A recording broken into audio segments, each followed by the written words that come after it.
Happy Friday, everybody in the Delaware Valley and far beyond. Hope you're having a great one. Great weather here today. It's supposed to be a decent weekend, so hope you have some great plans. Maybe your weekend has already begun. We got Bill Colarulo with us today. Bill, how's everything? It'd be better if Bryce Harper didn't come up lame last night. Yeah, that was a kind of a little bit of a black mark. We'll get into all of that. Lots of injuries and stuff going on. We got Josh Safran is producing us today. What's up, Josh? What's up, Bob? Positive Josh is in the house. I think I almost saw a frown from him today. He walked in, and it wasn't the normal smile. I was like, Josh, you all right? And he's like, yeah, I'm okay. I think things have got him down. We might be able to discover what they are as we get into this show, but we can't get into it until we start this. Now, the front page. The stories everyone's talking about. 97.5, The Fanatic. Well, simply put, it was the worst 3 1/3 innings of the season so far this year for your Philadelphia Phillies for multiple reasons as they lose 7-4 to the Miami Marlins. Bryce Harper runs to first. That's right, he's running it hard. Last inning, trying to make something happen. He pulls up with a hamstring. Kyle Schwarber has something going on with the groin. We'll find out more today, but the hamstring on Harper certainly did not look good as he reached back on that rather quickly and seemed like he was in some pain there. So we'll see. We'll have some sound from him, Rob Thompson, and Kyle Schwarber talking about those injuries.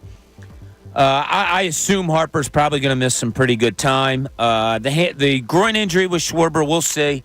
That's a little harder to know, but the hamstring is really, really tough, as we all know, as Trey Turner just missed 6 weeks with his. So we'll find out more today. They're now down a fifth starter as Turnbull. Now, Josh, you saw this, you said, right? I did not see this.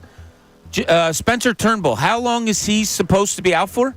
Yeah, I think Topper said 6 weeks, and some people are speculating it could be as much as 8 weeks. Okay, so you're down a fifth starter, a catcher, a first baseman, a DH. Oh, and let's not forget that the center fielder that started like the first 50 games for you is also down in the minor leagues. So all of those starters from the beginning of what has been so far a great season are not with you right now. Could all of these things have been avoided? Had an umpire gotten a strike call correct? Perhaps, but that's a story for another day, maybe. On a positive note, Trey Turner, he had 2 doubles last night. Since he's returned, and I don't think he's fully, back yet. We saw it with Bryce Harper. It took a little while when he came back for him to get in a groove. Trey Turner has been back for about 10 games so far. He's hitting 300 since. He's 12 for 40, so that's a good sign. 2 doubles last night, hopefully, because not only do you want him to get better, but he has to get better now with all the injuries. A rare poor outing by the bullpen last night as Strom, Hoffman, and Marte, back in his first appearance since being on the IL, they went 2 1/3 inning. 2 1/3 innings, 6 hits, 5 earned runs. Phillies fall to 53-28. It's still the best record in baseball. The Braves lost last night. They got shut out in only 3 hits. They have not been hitting at all lately.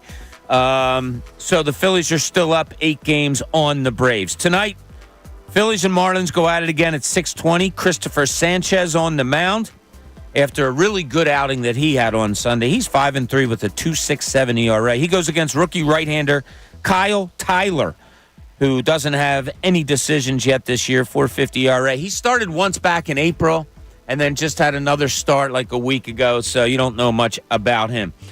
They'll go at it again tomorrow, 4:05. Aaron Nola will be on the mound, and then Sunday, 1:35, Rangers Suarez on the mound. So for all the concern we all rightfully have with the injuries to Schwarber and to Bryce Harper, it's pretty cool that you can throw out there a Christopher Sanchez, Aaron Nola, and a Ranger Suarez in your next 3 starts, maybe to get things kind of righted there. Sixers, well, they select UCLA center Adam Bona, 6'8", 7'4" wingspan. Aggressive player, plays with a lot of heart. I come away from these first 2 rounds and I say, all right, let's see. The Sixers went into this knowing that They have their starting center in Joel Embiid, knowing that they're going to sign their scoring guard in Tyrese Maxey. So what did they do in the draft? They went and picked both of those guys backups. Head scratching, yes, but this weekend might be able to tell us more. Flyers draft in Vegas. It starts tonight. Flyers at number 12. I read a story last night or yesterday that Danny Briere was attempting maybe to move up to try to get to the 4 spot is what I read, but things kind of fell through. So we'll see what happens there. On the national front, I got to tell you, and I'm not going to make a big story about this today. And Bill, if you want to talk about it a little more, maybe we can. But the Bronny James going to the Lakers and how it was all handled, yeah, whatever. The business of sports is something that's getting a little creepy. The fact that agents are making calls to teams telling you not to select somebody, otherwise he'll play in Australia because he wants him to go to the Lakers to play with his dad. Wonky, but who cares? I don't think Bronny James is going to be that much of an NBA player, so it doesn't really bother me. I don't really consider it as big a story as so many are making it. But Saturday, NBA deadline to opt in for players. Paul George, he can opt in for his $48.8 million player option with the Clippers if he so chooses. If he doesn't, then he becomes a free agent. If he does, then they look to trade, or maybe the Clippers want to keep him. They can sign him to a 4-year, $221 million deal if they so choose. Lawrence Frank has said, the president out there, has said that he wants Paul George back. He wants to sign James Harden. Of course, Kawhi Leonard had signed with them. I think it was back in January. So they want to keep their big three together. We'll see how that all plays out, and it'll let us know. Is Daryl Morey reacting? Or was he proactive on all this, that he knew that this was coming and he has a plan in place? By this weekend, we should be able to find out. So there's the front page for you, and we'll dive a little deeper as the day goes on. Bill, just your thoughts real quick yesterday. Sixers stand pat, take that 41st pick. They take a center from UCLA, and that's all we hear about that yesterday. Yeah, I'm not as upset. It's a second-round pick. It's not even a guaranteed contract, so I don't mind it. I know there's a lot of upside to this player. I've heard some say he may be the most athletic center in the draft. So we'll see what happens there. But really, I'm sitting tight. I'm trying to be patient. We'll learn a lot more this weekend, as you said. What is the plan? Because something has to be done. This isn't it. I mean, this isn't it. You don't have any players on your roster. Daryl Morey seemed very confident. I'm not sure. Today we're going to run the press conference, but is it only the players? Is Daryl Morey speaking again? It varies. I've been to these press conferences where the GM will speak, where the GM won't speak. I've been to these things where Josh Harris, owner of the team, has spoken. Sometimes I'll throw it straight to the players. So we're going to have to play it by ear. We'll see what happens there.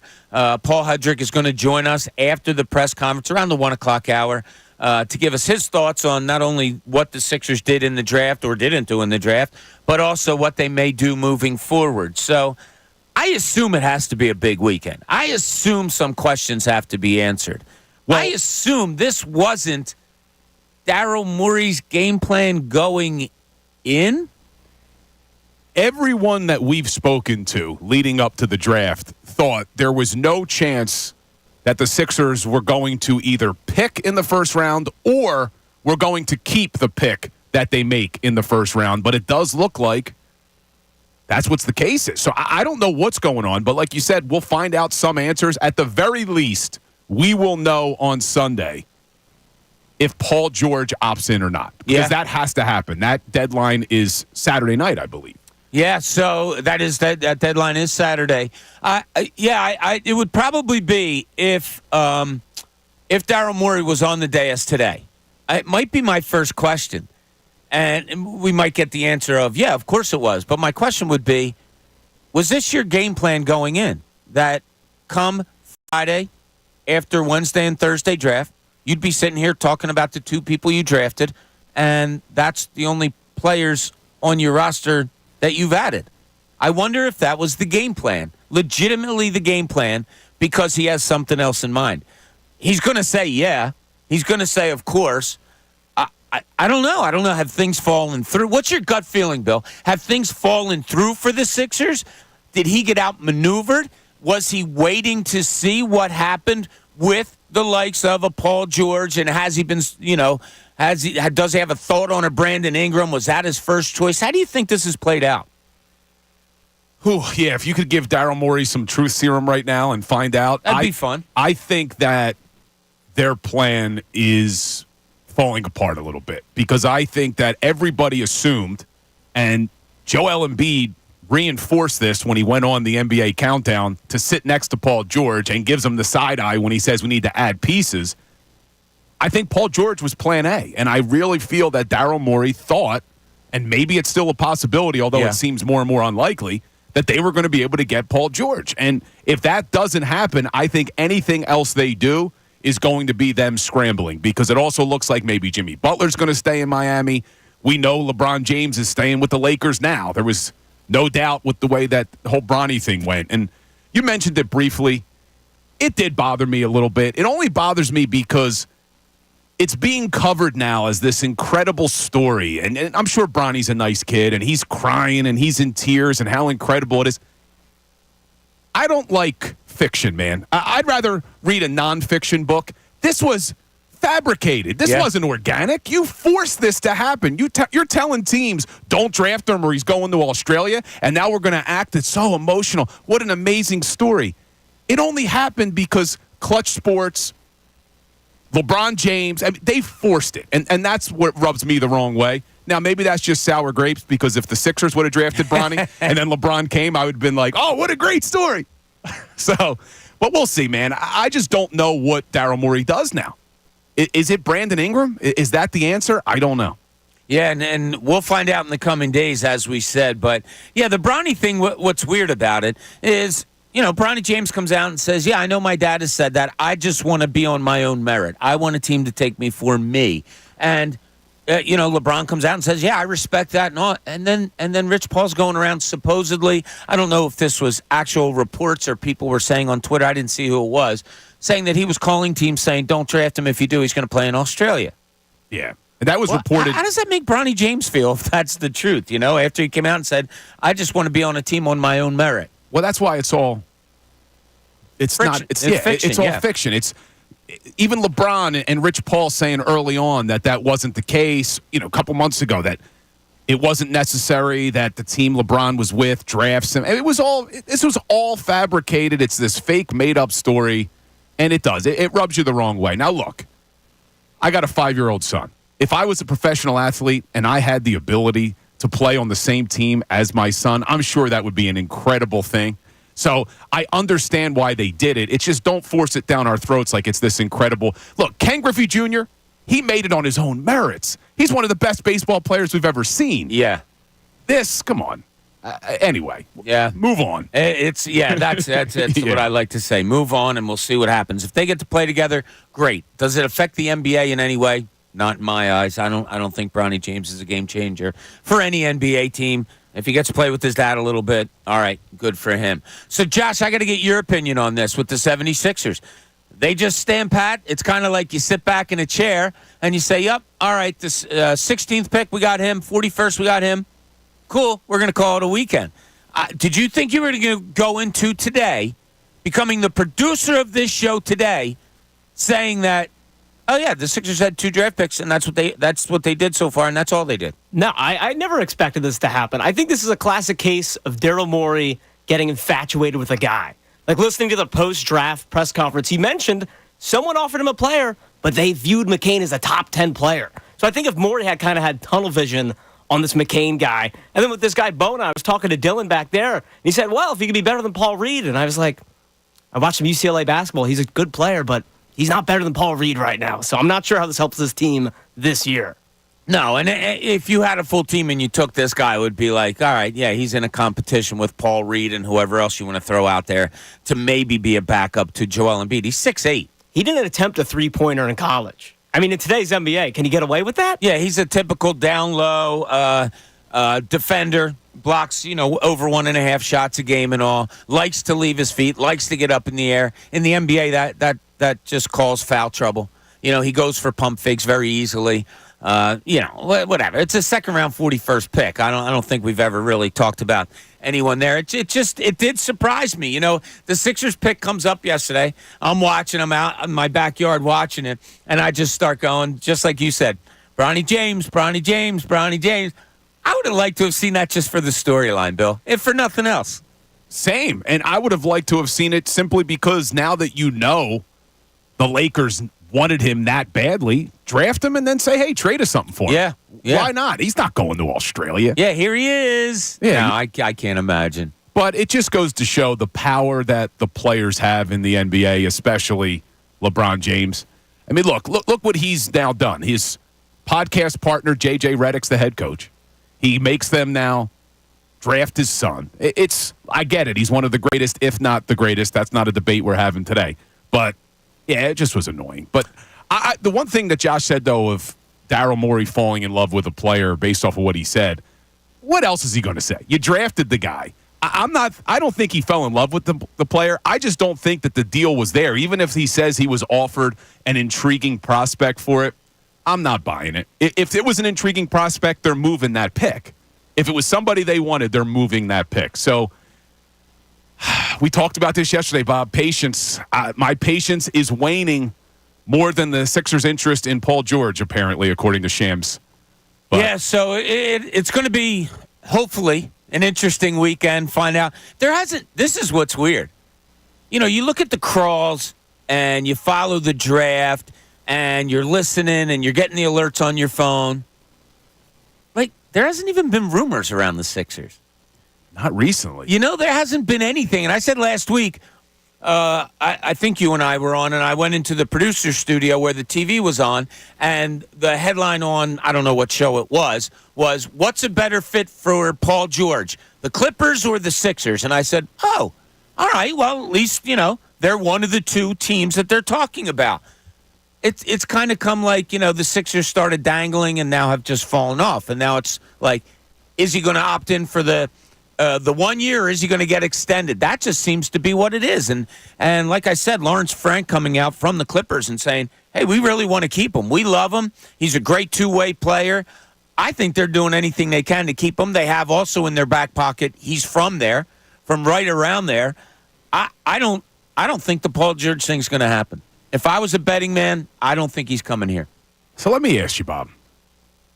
We look at the city of Philadelphia as being a great sports city, and it is. We've lived here. We understand the city. We know how great it is. Why can't the Sixers get big free agents to come here? It almost seems like every year now, the big free agents are choosing to go elsewhere. Yeah, well, part of it is, and I'll tell you, when I was on the beat, there's nothing worse than cold cities in the winter. You know what I mean? Like Minnesota, February 2nd, walking the streets, going to the arena and seeing that it's -6 degrees out. It plays a part.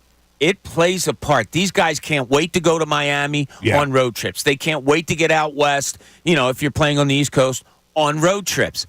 LeBron played in Cleveland. He knows what it's like in the middle of the winter. I think a lot of those guys, weather comes into play. And do you understand it? Would you say, like, oh, what do they care? They make millions upon millions a year. Okay, they make millions upon millions. If they can say where they're going to go, they probably want to do that also. I understand the weather. And, I'm sorry, not to interrupt you, what has this organization done? Yeah, that's where I'm leaning more towards, because I do understand the weather, but Pascal Siakam just signed in Indiana. That's not Miami. Yeah. OG Anunoby just decided to re-up in New York. That's not Miami. I get it, it's New York, but similar weather. I really think that for whatever reason, right or wrong, there's a perception around the NBA that the Sixers organization is not one of the better organizations. And I'm not saying I agree with that sentiment, but once you start seeing that these free agents are not coming here, look, we all got our hopes up. Some of us did, not everyone, when the Sixers are flying to meet with LeBron a few years ago. That wasn't happening. He didn't show up? No. So they get told in mid-flight, no, he's not coming. Yeah. So I'm just starting to worry. Look, the Eagles do a good job, cold weather or not. Eagles do a great job of getting big-name free agents to want to come to this city. The Phillies have done a great job ever since they got Bryce Harper in attracting big-name free agents. Even the Flyers, I know things have gone south of recent, but they always had that reputation of being able to get players to want to come to this organization. Why can't the Sixers? Yeah, and a lot of it might have to do with Joel Embiid, exactly. Like, we've talked about it endlessly. I don't call the Sixers a losing organization, but I don't think they've reached the winning organization plateau where teams, or players, I should say, want to come here. I do think I think if I'm an NBA player and I'm like, damn, that Embiid is so good. Why can't they win around him? It's a legitimate question. We have a lot going on here today. We're going to look at the Phillies lineup. What's it going to be over the next, what could be several weeks, now that there's some injuries that are really creeping in? They're not even creeping in. Like, it's almost the floodgates have opened. So we'll take a look at that. Also, if you were listening yesterday, we had a fun little exercise. We had a draft, and it was of all the players here in Philadelphia, who would you draft? And we did our top 15. Well, today's the second round. We're going to do our next 15 today. I will read off to you. Maybe we could post it somewhere, Josh, who the 15 that were taken yesterday were, and then we're going to do our next 15 today. So we'll talk a little Phillies when we come back to get you started on a question we have there. But also we'll have the draft out there also. This is Middays, Bob Cooney, 97.5 The Fanatic.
Welcome back. Middays, Bob Cooney, Bill Colarulo, getting it done for you today. Take you into the weekend, or maybe some of you are fortunate enough to have already started your weekend. And if you had, that's awesome. Very happy for you. What you can't really be all that happy about is what in the holy heck is going on with these Philadelphia Phillies. So, great season. You think, well, the only thing that could stop them could be what? Themselves? Somebody gets, or many get into slumps, maybe, but there's so many good players on this team that you didn't think that was a real probability. The manager? Nah, Rob Thompson does some things that make you think and maybe a little quirky, and I've told you that I have a little smidge of, I don't love the way he tosses around lineups so much. Like, I would like to see Bryson Stott and Brandon Marsh in the lineup a little bit more than they are, a little bit more consistently, but not much to go on there. Yeah, the one thing that can get you is injury. Now, they lose Trey Turner to a hamstring earlier in the season when he was hitting like 345, something crazy like that. He's out for 6 weeks. Edmundo Sosa steps up. Everything goes okay. You get through it. No, not only do you get through it, you build your lead up to 10 games over the Atlanta Braves. Then JT Realmuto, you go out to London. He plays there. After that, it's decided, he needs surgery. He's going to be out until about the All-Star break. Okay, you've been able to manage with Marchand and Stubbs back there. And then you get Turner back. So it's like, okay, things are going all right. Well, then Taijuan Walker gets a hot spot on one of his fingers. All right, that's okay. You have Spencer Turnbull. He comes in, and now his shoulder gets wonky. He might be out 6 to 8 weeks. Okay, well, that's your fifth starter, so what's the big deal? Well, what the big deal is, you're up 3-0 in a game. You seem to be cruising. Zach Wheeler looks like he strikes somebody out of an inning. But no, umpire decides for the umpteenth time last night that he's going to miss another call. And he misses that. They stay in the inning. He gives up a couple of runs, does Zach Wheeler. Bullpen comes in, doesn't get the job done. Gets to be late in the game. Last inning, Bryce Harper tries to run out a ground ball. He grabs a hamstring. Kyle Schwarber grabs a groin. Those guys are going to be out for a little while. Schwarber with the groin, I don't know. And I don't know how long that's going to be. I think he'll be back quicker than Harper. Harper could be sometime.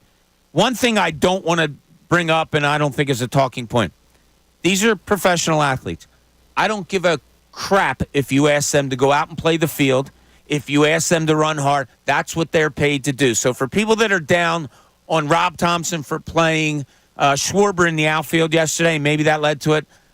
Sorry, he's paid to play baseball, and that's playing baseball. So I'm not going to get on Rob Thompson for anything like that. So this is where we are. So, Bill, now we have to look forward to lineups and kind of how is this all going to play out.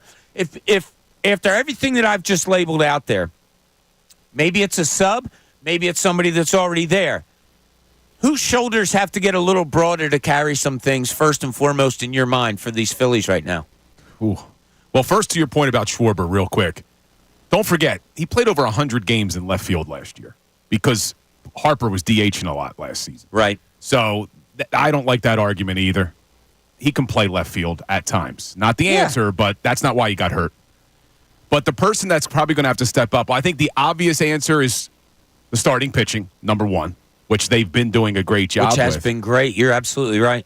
But if I'm going with a player that really needs to step up now with Harper and maybe Schwarber out, it's going to be Trey Turner.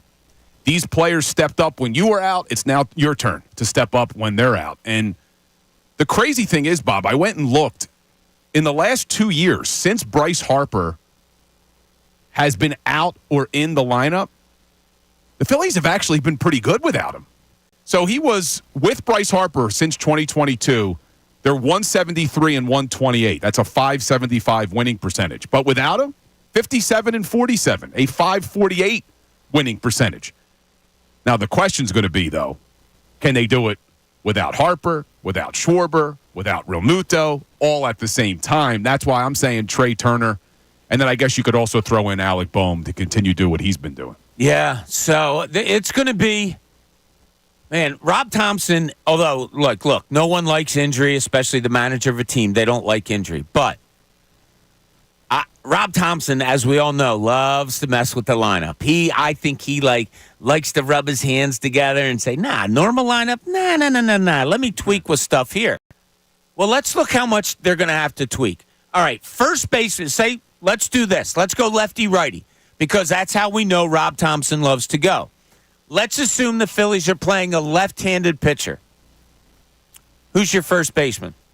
Alec Bohm. Josh, you good with that? Yeah, 100% Alec Bohm. All right, first base, Alec Bohm. You're going against the left-handed pitcher. Who's your second baseman? Unfortunately, I know they don't like putting up against lefties, but I'm still keeping Bryson Stott there. I am 200% of the time, but is that what Rob Thompson will do? I don't know. I don't think so either. I think he goes with Merrifield. So, all right, we'll put that down as either Whit Merrifield or Stott. Your shortstop, no matter what, we know who that's going to be, and that's Trey Turner. Third base against a left-handed pitcher. Edmundo Sosa. Edmundo Sosa is a very good guess, observation by you, Bill. Josh, you all right with that? Totally, yes. Your left fielder against a left-handed pitcher. Now, I know you have been preaching to give Brandon Marsh an opportunity against a lefty. But if you look at the splits, Bob. Yeah, he's had 43 or some at-bats against lefties. Exactly. 44 at-bats. He struck out 23 of those at-bats. He's only batting 159 against lefties, 300 against righties. Bryson Stott, on the other hand, against lefties, it's not as bad. He's batting 239 against lefties, 243 against righties. My left fielder, though, man, this is a tough question with a left-hander on the mound. I'm going David Dahl. David Dahl in left field. What do you have, Josh? No shot. Respectfully, Bill. David Dahl, I don't think has reached base this season against the left-handed pitcher. It's going to be Christian Pache for now, I think, unfortunately. In left field. And I think maybe John Kincaid's old buddy will get a call up if Kyle Schwarber has to hit the IL here. Johan Rojas ends up playing center against the lefty. Okay. All right, we could go there. Your right fielder, as we know, is going to be Castellanos, and your catcher is going to be a mix of Marchand and Stubbs. Now, when you go against right-handed hitters, or right-handed pitchers, who's your first baseman? Wait, who did we put in center? He has him calling up Rojas. If you go Dahl in left field, you're going Pache. So we can go Rojas, Pache. I got to tell you, I'm done with Pache. Please stop. I'd rather see Brandon Marsh or Bryson Stott, young players that I think are going to grow with this team. I'd rather see them strike out 4 times against lefties. Last night he tries to push a bunt, Pache does, with a pitcher falling off to the third base side after he throws, and he tries to bunt to the third base side. Like, what are we doing here? But anyway, I regress. I may be with you there, and if you do call up Rojas in center, maybe then you do give Brandon Marsh an opportunity in left to be an everyday player to see how it plays out against lefties. So maybe I'm with you, Josh. Maybe I'm with you. All right, so right-handed pitcher, I guess we're going to go somebody. Is Cody Clemens playing for? Is Cody Clemens getting the call up? Is he your first baseman against lefty or against righties? And now you're throwing Alec Bohm back to third base, and then it's Stott at second, Turner at short. You already have, and then in the outfield against the right-hand pitcher, of course you're going to have Marsh out there. Question is Pache in center, somebody else in center? Is Marsh in center, is somebody else in left? This is all the craziness that's going to have to go on, over the next couple of weeks probably. And I think Rob Thompson is probably, although he hates his players being injured, I think he's in his glory that he gets to do this. I don't know about that. I'm telling you, I think he loves to mix and match the lineups and look for everything. No, I'm being facetious, but we're going to see a lot of different lineups. And I think you're right, Bill. I'm glad that you went to a regular to say, I think their shoulders have to get bigger. And you talked about Trey Turner. Now, I brought up earlier, Trey Turner's been hitting 300 since he returned 10 games ago. Hasn't been overwhelming. He hasn't, hit in big spots. He hasn't really mashed the ball. A couple of doubles last night. Looked good scoring. I don't think he was going 100% running around the bases. Great slide by him, which he is one of the best sliders you'll ever see. But I like that it's on Trey Turner's shoulders, like you said. Didn't it look like when Turner was headed to the plate there that he wasn't running full speed? Is that just how he looks? To me, it looked like maybe he's still nervous about the hammy. I totally agree with you. I think he's not 100% in his head.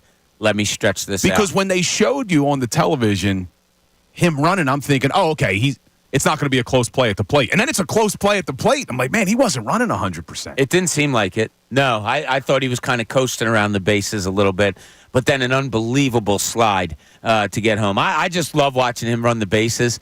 I'm sure it was in his mind, because when did he pull the hammy? When he slid into home, got up, walked off the field, you didn't see him for another 6 weeks. Yeah. So this time he goes in with the hand instead of the full striding leg. Let's get to Dave here in Philly quick before we go to talk about our next subject. Dave, you're on 97.5 The Fanatic. Hey, good morning. Thanks for taking my call. Thanks for making it.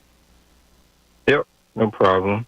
Well, I heard, I think it was Bill, you guys were talking about the Sixers earlier and why you think free agents, big names, choose not to come here.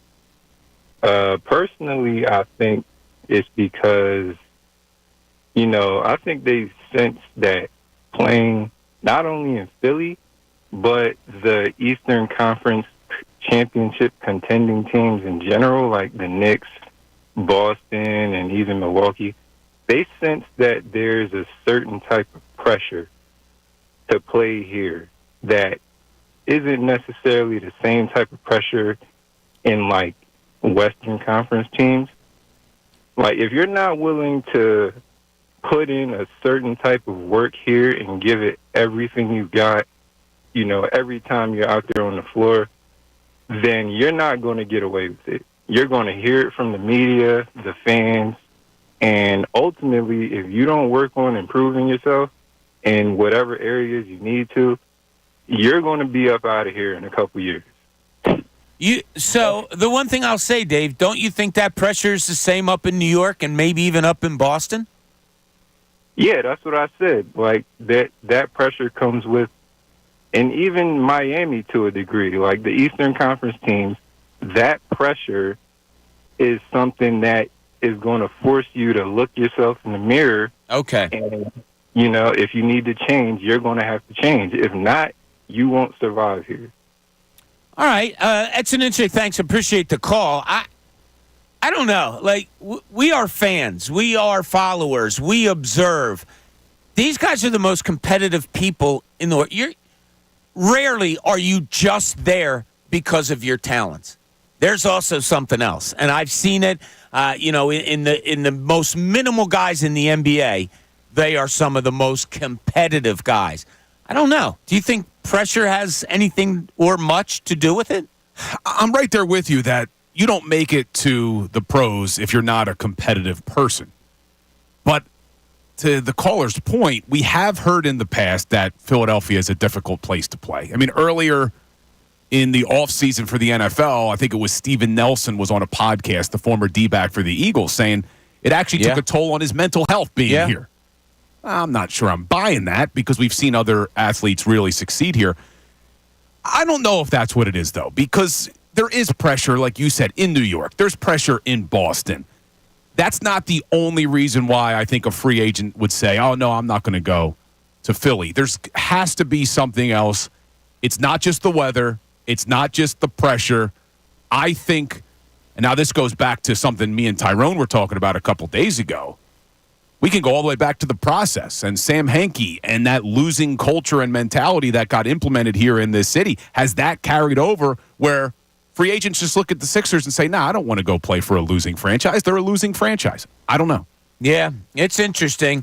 So many things to talk about today. Do free agents want to come here? What are the Sixers going to do? What are the Phillies going to do? We'll put out some lineups there. We'll give you the 9 players that they'll put on the field.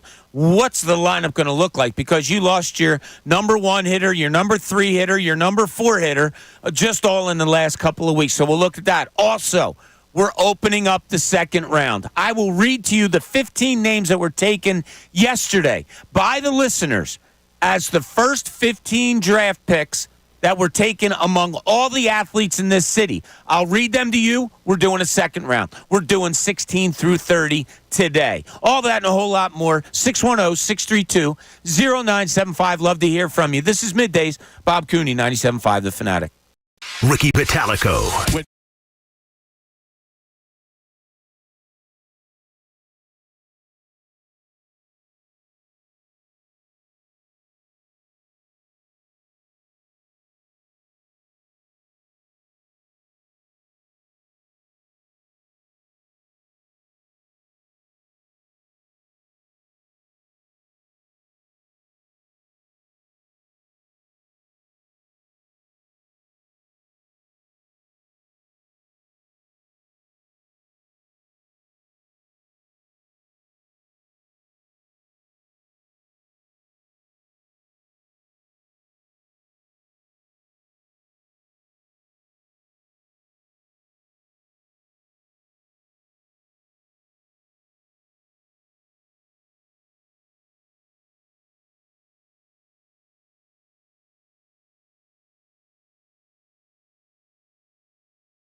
Welcome back. Middays. Hope you're having a great Friday. Hope you have a great weekend planned out. The sports scene is a little hectic right now as nobody knows what's going on with the Sixers. There's some impatience going on. The Phillies are getting flooded with injuries. The Flyers, they have their draft this weekend, so that's a lot of fun. So a lot of things going on, just not as positively maybe as we would have liked. Josh, I'm going to throw out a name to you. All right, you ready? Yeah, what do we got? Berkeley Catton. Nah, nothing. Absolutely nothing. You're kidding, right? No. Dude, Berkeley Catton. Still nothing. Second time. How the hell are you sitting in a producer's chair on a sports talk radio show not knowing who Berkeley Catton is? Enlighten me, Bob. I called up the NHL mock draft today, and that's who is slated to go to the Flyers at number 12. He's a center from Spokane, the WHL. Josh, I don't want to say I'm mad at you. I'm just disappointed. And would you have gotten Berkeley Catton there, Bill? Yeah, I know Berkeley. Yeah. He's, I'm looking him up now.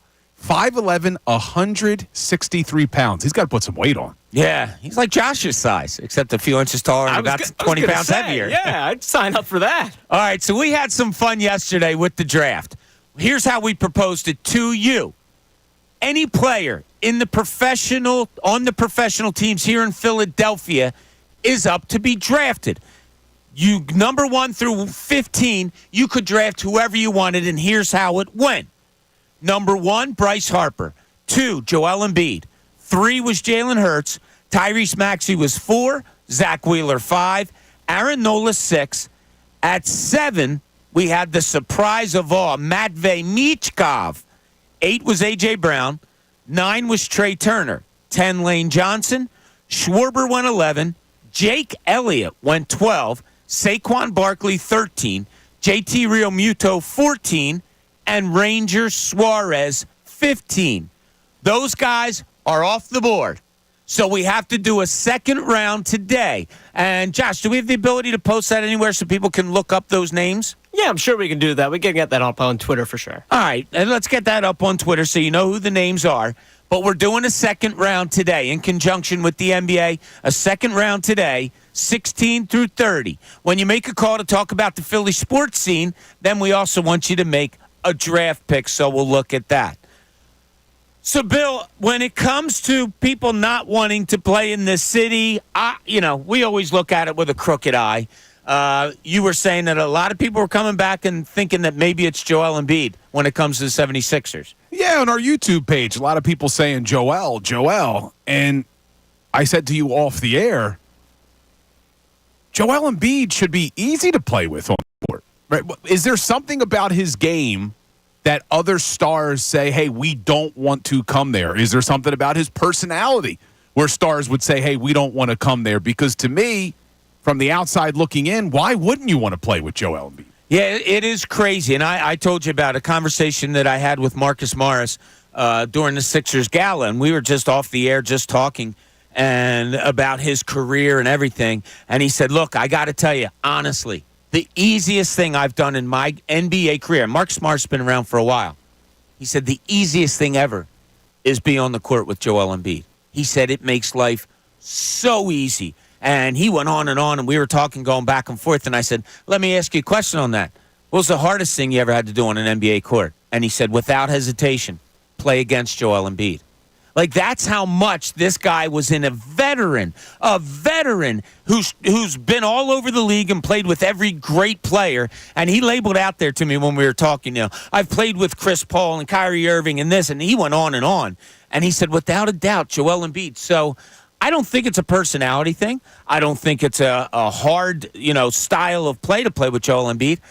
I think it's a look and say, well, wait, they've had Embiid for 8 years. Why aren't they winning? Yeah. Why haven't they won with Jimmy Butler? And you can go on down the line of all the people that they've had play with Joel Embiid. And I guess to argue the flip side of this, Jimmy Butler wanted to stay here. Butler would have stayed with Joel. I mean, I know he had his issues maybe with Brett Brown, maybe with Ben Simmons, but Jimmy would have stayed. And when you look back, I guess, at now the last 8 years, outside of that story I told earlier about LeBron James in mid-flight telling the Sixers he's not interested in coming here, have there been any other really big free agent names that have turned down the Sixers that they've gone after? That have turned down the Sixers. Nothing really comes to my mind that I know officially. Yeah, so this particular free agency period, it's because we're hearing Paul George may decide to opt into L.A. or sign elsewhere. And all of the chatter was that the Sixers wanted Paul George. He was their plan A. To me, that would signal, okay, maybe there's an issue. But to your point earlier about them wanting to stay on the West Coast, I think if Paul George decides not to come here and he stays with the Clippers, I do agree with you. I think it's just because he wants to stay on the West Coast. Because I think the Sixers would give him a better chance than trying to compete in the Western Conference. Yeah. Josh, you had said earlier, we're going to get to this next week. You had a question about this whole Sixers thing. It's a really interesting question, so I'm going to let Josh ask that when we get back from the break. Also, all of you on hold, stay there. We will get to you when we get back. And don't forget, we are doing the draft 16 through 30.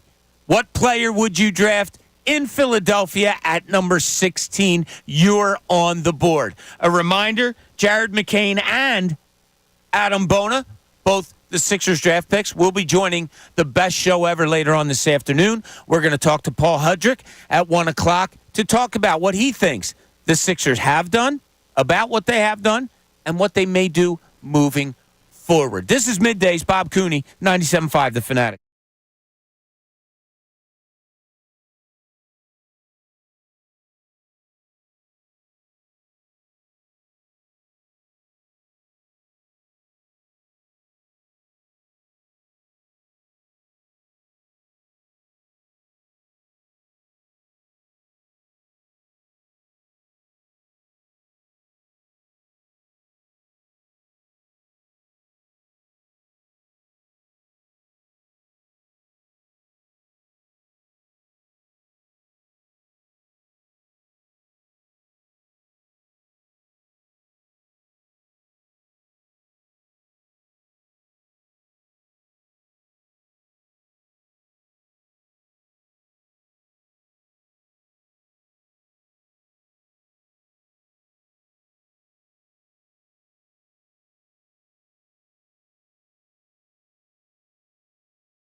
That's right. It's a Friday fun day here on the Midday Show. We're all over the place today. I said to Bill, there's so many things going on.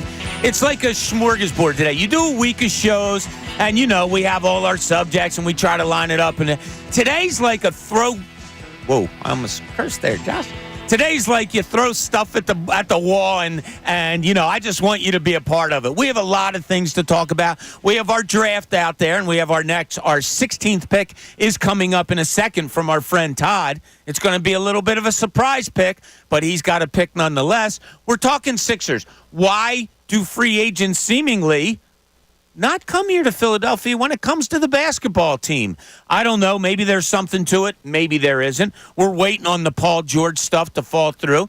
Maybe that's going to precipitate all the moves that Daryl Morey is going to make, because whether the big move or not happens, a lot of things have to be done with this 76ers team. We're going to have the 76ers press conference on at the bottom of the hour, so maybe we'll get some more answers to that. But, Josh, you had an interesting question about the Sixers that you wanted to ask. Yeah, Bob. So after the draft came and went, not a lot of moves going into this big weekend, what is the darkest path in your mind for the 76ers when you come back here on Monday? I'll let Bill answer after I answer, because maybe he has a different. Give it to me one more time. When this weekend, free agency opens up, opt-ins, all that, when we come back in Monday morning, to you, what is the darkest path for the 76ers?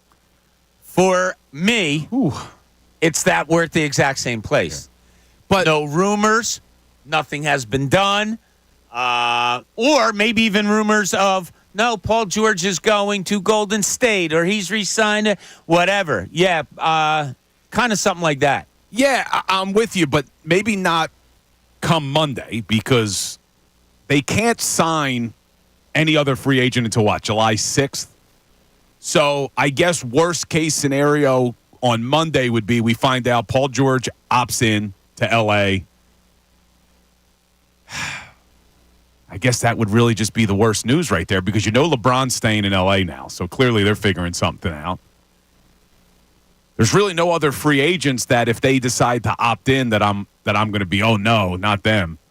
So I think Monday, if Paul George decides to opt in with L.A., that would be worst case scenario. Now, if you ask me this question in a couple of weeks, I'm right there with Bob. If there's nothing done, there's no big star signed or traded for, and we're sitting here with another year where we go in saying, well, maybe somebody comes loose at the trade deadline, to me, that would be the darkest for this Sixers. Yeah, if Monday we come in and Paul George has agreed to the 4-year, $221 million, and comes out and says, yeah, we're running it back. And Lawrence Frank from the Clippers says, yeah, we're going to get James Harden signed too, and we're running it back, and Paul George is on board. And then it's like, okay, you got to turn your sight to Brandon Ingram. And what if something is said over the weekend that Brandon Ingram is going somewhere else? That's the deepest, darkest thing. Not that anything's officially signed, but, everything looks like it's going elsewhere. That could be the darkest. I don't know if that's going to happen. It's going to be an interesting weekend, but something. I just want something to happen this weekend, or we know something is going to happen. There's some reports floating right now that something could be Klay Thompson. How do you feel about that one, Bob? No, I'm okay. There was something years back, like 3-4 years ago. Klay Thompson maybe coming here, and would it fit? I would have loved it then. Klay Thompson seems to me as if he's lost his legs, and on a 3-point shooter, he's had the ACL and all that stuff. He just seems to have lost his legs to me. And talking to some people around the league, a shooter can't have that. So I'm okay.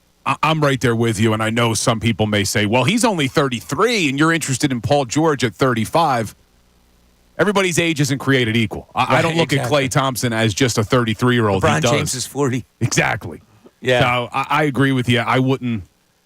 Man, is that where we're headed, Bob? Is this what we're desperate for now? Is that Klay Thompson's going to be the big signing this offseason? Now, look, maybe Daryl Morey has something up his sleeves that a trade is going to be made, and maybe a Lauri Markkanen does come in here or something like that. Maybe there is a surprise of a name that we haven't talked about all that much, and you say, oh, okay, I got you.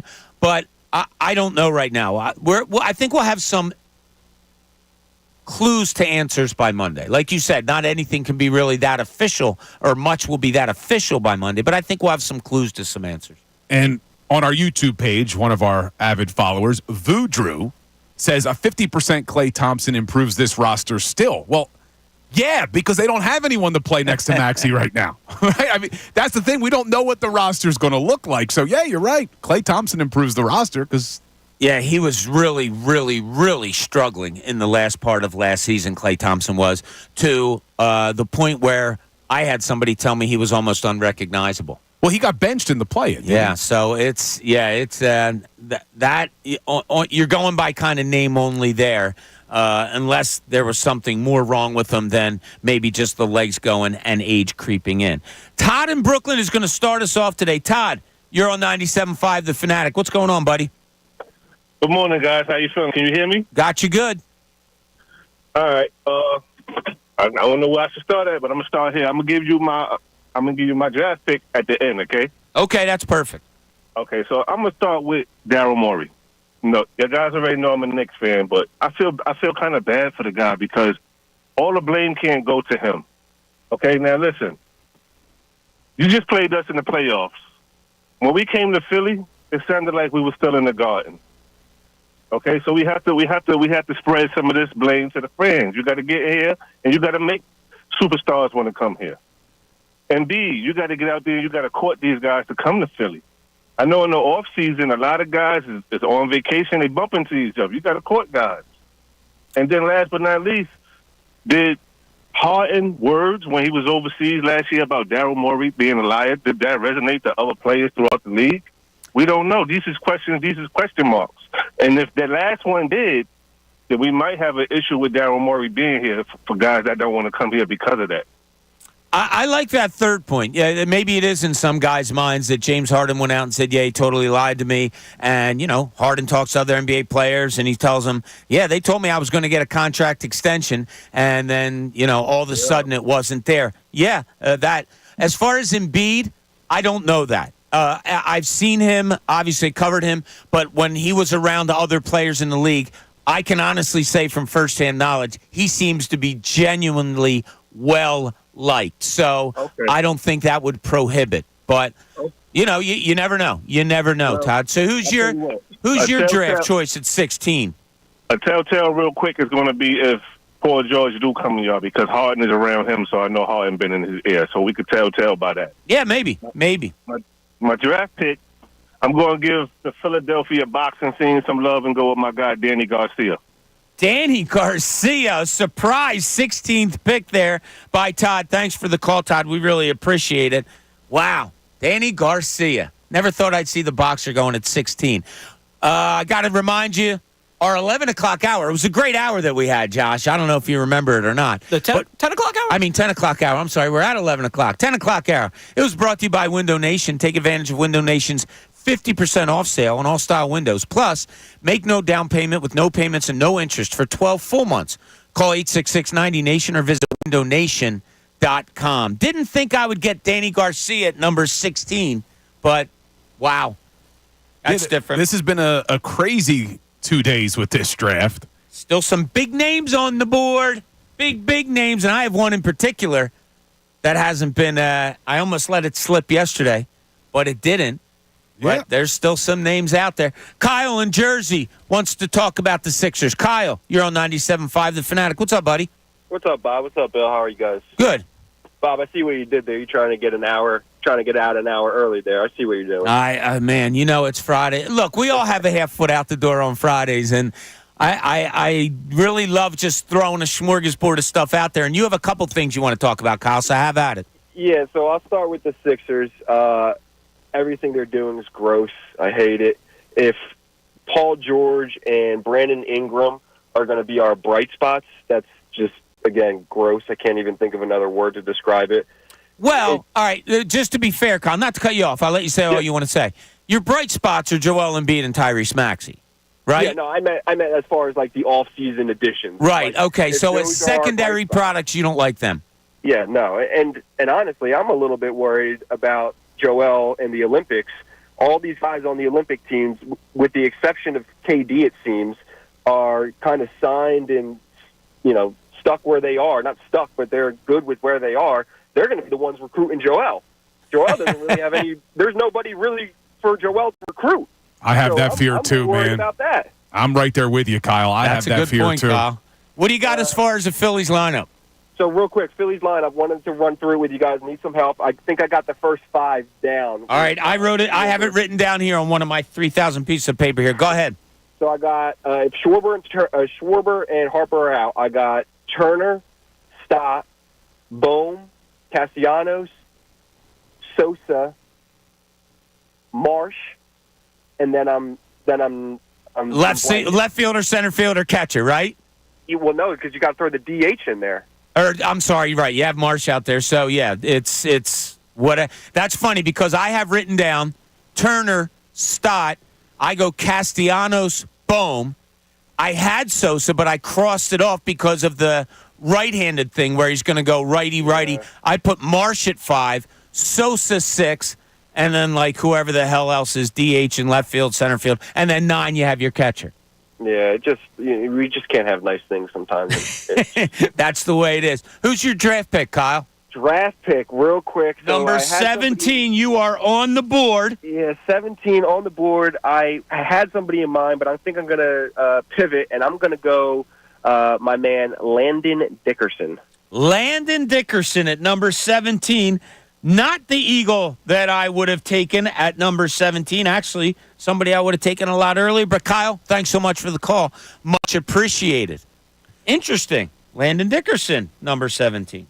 And I don't think we've seen Landon Dickerson's ceiling yet. I'm expecting him to take another leap this year, and I think the Eagles are as well. That's why they gave him that contract extension. He's already a very good left guard, but I expect him to be one of the best in the NFL after this season's over. And what a good kid. We were lucky enough to have him on set with us. We were at David Dodge, I believe, and he came out and sat with us for a segment. And what a really, really good kid. You know, just the kind of guy that you get done talking to after a while, and all right, he gets it. So that's another cool thing. So, Bill, what do you think of the lineup? Here you go. Do you guys, and Josh, I want you in on this too. Trey Turner leading off. Is that what we're looking at? Or because, and I'm a big proponent of this, or I don't like changing 3 things when you can change 1. Trey Turner, is he more set in that 2 hole? So should you go find a 1-hitter? Should you look to lead off maybe Bryson Stott? Or would you guys rather have Turner lead off, Stott 2?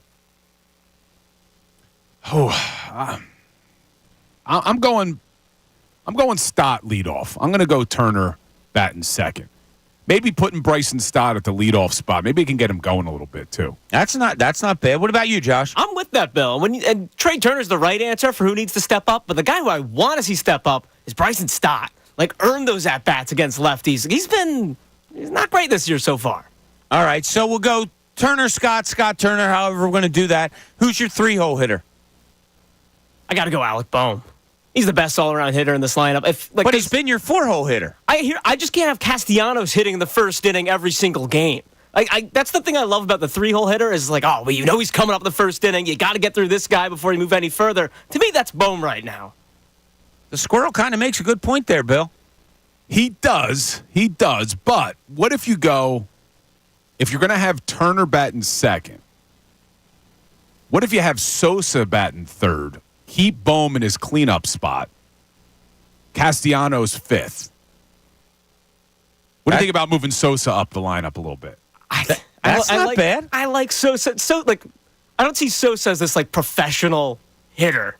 You know, he's been hot. And but you know, Sosa 3-hole hitter. It just doesn't sound right. You got to get creative, man. I know. All right, if you don't want Castellanos there, guys, how about this?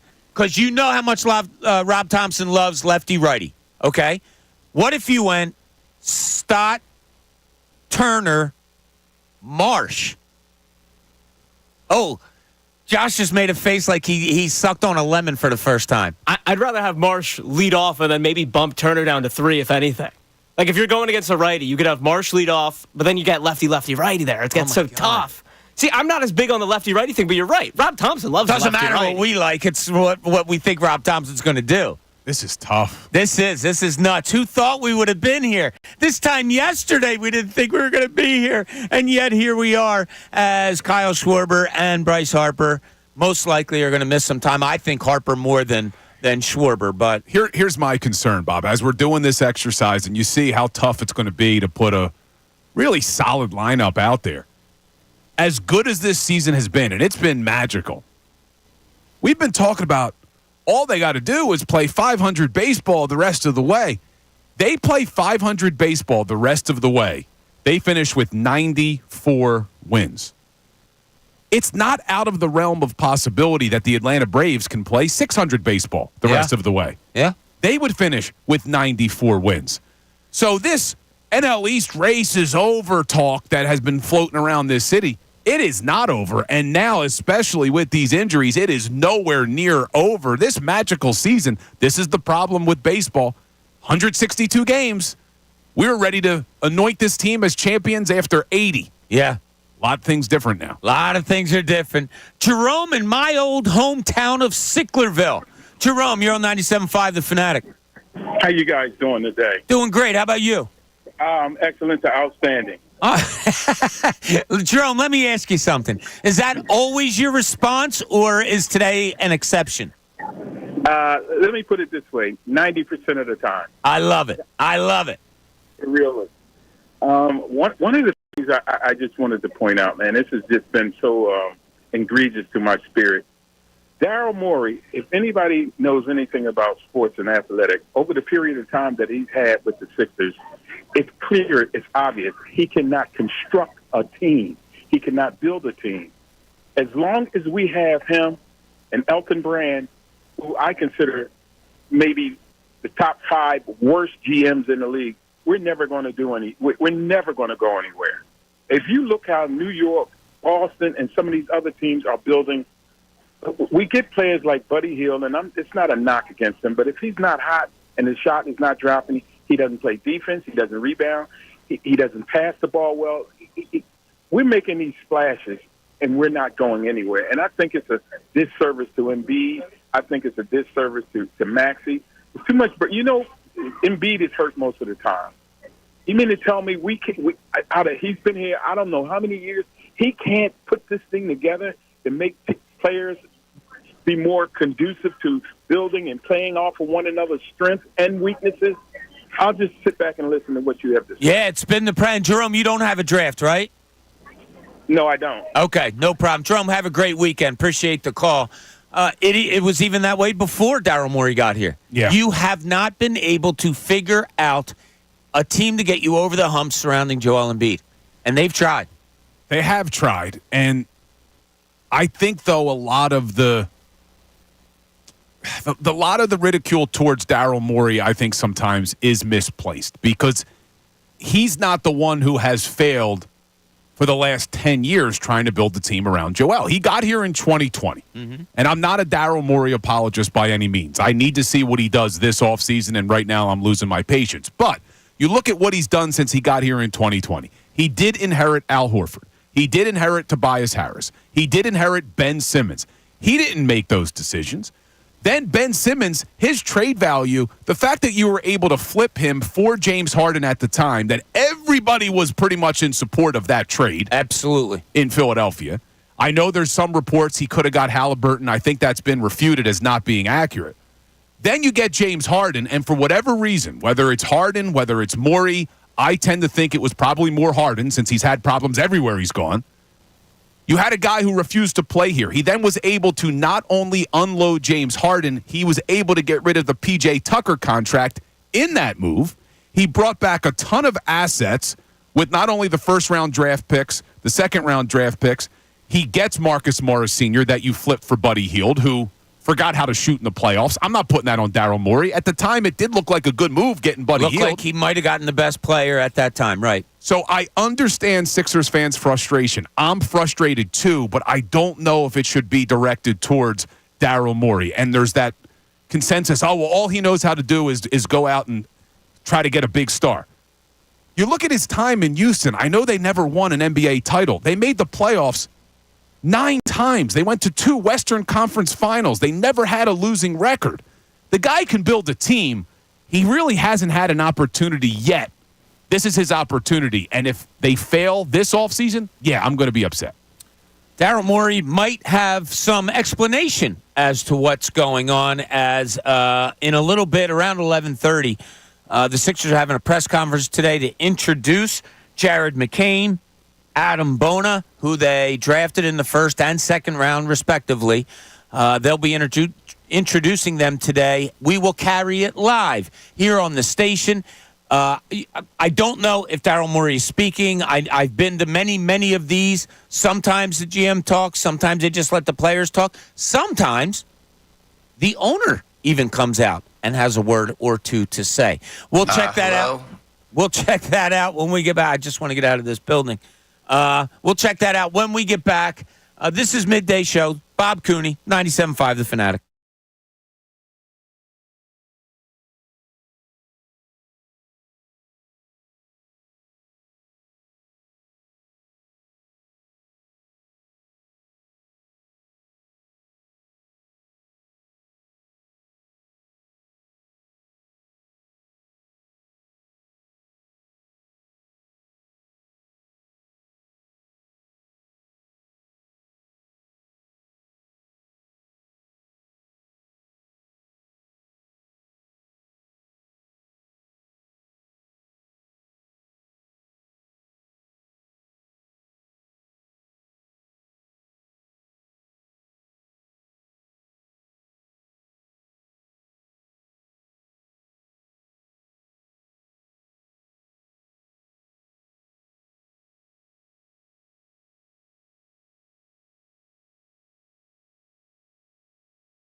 Welcome back, 11:30 here on Middays. Yeah, we are the station for breaking news, as you can often hear in our promotions. And we have some breaking news right now, don't we, Josh? Now, breaking sports news from 97.5 The Fanatic and 97.5thefanatic.com. Go ahead, producer extraordinaire. Let me hear what you have to say. Well, first of all, this is not about the 76ers. Want to get that out there. The Eagles announce 2 Kelly Green games this season. It'll be Week 9 against the Jaguars and Week 17 versus the Cowboys. Oh, so plan accordingly. I like the Kelly Greens. Yeah, me too. I like them a lot. Like, Kincade is funny because Kincade and I are two of the only ones that actually saw the team during the Kelly Green days. And he's like, nah, that equates to bad football. I never thought of that. I just thought they looked cool. I'm all right with it. Because it was Randall Cunningham time, too, so. I like the Kelly Greens. I don't like the people who say, bring back the Kelly Greens full time. No. You gotta leave you those don't in the like past. those people? No, not a fan. I'm with you. I want them like back full time. I like keeping them Don't like special. it. I like keeping them special. Yeah. Twice a year is good for me. Midnight Green is kind of boring. Or is that what they call what they have now, Midnight Yeah. Green? Yeah. But it's always you always appreciate it once it's gone. Like, look at the Phillies. They wore the powder blues yesterday. I'm sure back in the day when they switched away from the powder blues, people were like, oh, good, those uniforms were ugly. I love the powder blues now because you don't get them all the time. I hated them then, and I hate them now. How about that? Isn't that love fun? the powder blues. I don't like them. And it doesn't, not because I saw the Phillies playing the powder blues. I don't know when they got rid of them. Were you alive when they played in the powder blues on the road? I don't remember. Yeah, I was alive during the powder blues, and it has nothing to equate. There was good times when I was a little kid. Phillies were good. They were one of the best teams in baseball when I was a little kid wearing the powder blues, but I never liked those uniforms. I don't know why. Now, I think, is there a general consensus here that we hate the Philly Connects or the City Connects? Can't stand them. Right? I don't like the blue pants. I don't mind the jerseys. If they wore the jerseys with white pants, I think I'd like the whole uniform better. I don't like the blue on blue. I just don't like that it's not the Phillies' colors. There's no red in it. No, there's yellow. Yeah. Yeah, that's weird. It's very, very weird. But last thing about jerseys, I would like to see the 76ers bring back the Allen Iverson year, the black jerseys. Josh knows what I'm talking about. I know what you're talking about. What about real quick, Phillies maroon jerseys? They don't get enough love. Now out of the maroon also? I don't like the maroon color. I don't like the maroon hat. I don't know why. Yeah, there was one year when I was a kid that they went all maroon. Maroon pants, maroon. I think it was in a pre-spring training game. I'm laughing because you're getting called out on YouTube. You just said you hate the powder blues. You're wearing a powder blue Phillies hat right now. No, but this isn't. Yeah, I like the hat. I don't like their powder blue uniforms. I don't know. I just don't like. I do like this hat. I just don't like those uniforms. Thank you for pointing that. Who pointed that out? Rick Morse. Oh, thanks, Rick. Yeah. Hey, Rick, if you don't know anything about me, let me fill you in a little bit, and I do appreciate you. I have no fashion concept whatsoever. I am horrible. But we have some before we get to the Sixers, and Josh is working very hard over there. We have some texts, people talking about maybe reasons why players don't want to come here and play, Josh? Oh, yeah. We got Shane from Philly checking in, and he turns the question back to you. He goes, I'll ask you. If you were a free agent, would you want to come to a franchise that since 2000 has made it to the Eastern Conference Finals once, has had 9 different GMs, including Morey and Brett Brown, 2 different owners, one that owns other sports teams too, has had 10 different coaches, also has missed on numerous high draft picks, has had crazy story after crazy story? They may not be a losing franchise, but they have been dysfunctional since at least 2000. Yes. To answer his questions, yes, that's why I'd want to come here. Because athletes, coaches, GMs, they all have one thing in common, and that's a huge ego. And a player, a GM, a coach would think, I can go there and fix that. I'm the one that's going to turn everything around. Love you too, Rick. That's what I really, really think players, GMs, coaches believe. And they do have a good coach now in Nick Nurse. Did Daryl Morey make a call on the shots? How is he viewed around the NBA? I thought, like you said it earlier, he's respected around the NBA, isn't he? So I get the past. But, yeah, if you're looking at the present and talking about this city, you come here and you win a championship for the 76ers, you will be a legend forever. Just look up this guy named Jason Kelsey. Yeah, look how beloved he is. You could be just like that if you come here. What else we got, Josh? Yeah, we got a bunch of people who are disagreeing about the Embiid thing, and then we got Taji from Mount Airy saying no players coming here. It has nothing to do with Embiid. The Sixers have never attracted free agents. NBA players are different. They all flock to the West Coast of Miami, maybe New York, but not so much anymore. And he says Pascal and OG don't really count because they just re-signed with the same teams. They didn't come from somewhere else. Well, but they had options. They could leave. I mean, OG didn't have to stay with the Knicks if he didn't want to. Pascal didn't have to stay with Indiana if he didn't want to. They decided to stay there after getting traded there. Yeah, and that's, New York is an interesting place right now. What Leon Rose is doing up there with Worldwide West is really interesting. It's the talk of the NBA. Boston just won the NBA championship. They are the best, all that. But the New York Knicks are kind of the talk of the NBA right now. You have the Bronny stuff and everything, but it's interesting what's going on up there. So I think players are also looking at winning, too, and that's something Philadelphia just hasn't done in basketball. But if we want to say that part of the reason that players don't want to come to the Sixers because they're, quote-unquote, a losing franchise, look at the damn Knicks. Yeah, true. All right, the Sixers have just stepped to the podium. I don't know who's all there, but we will listen in and carry this for you live.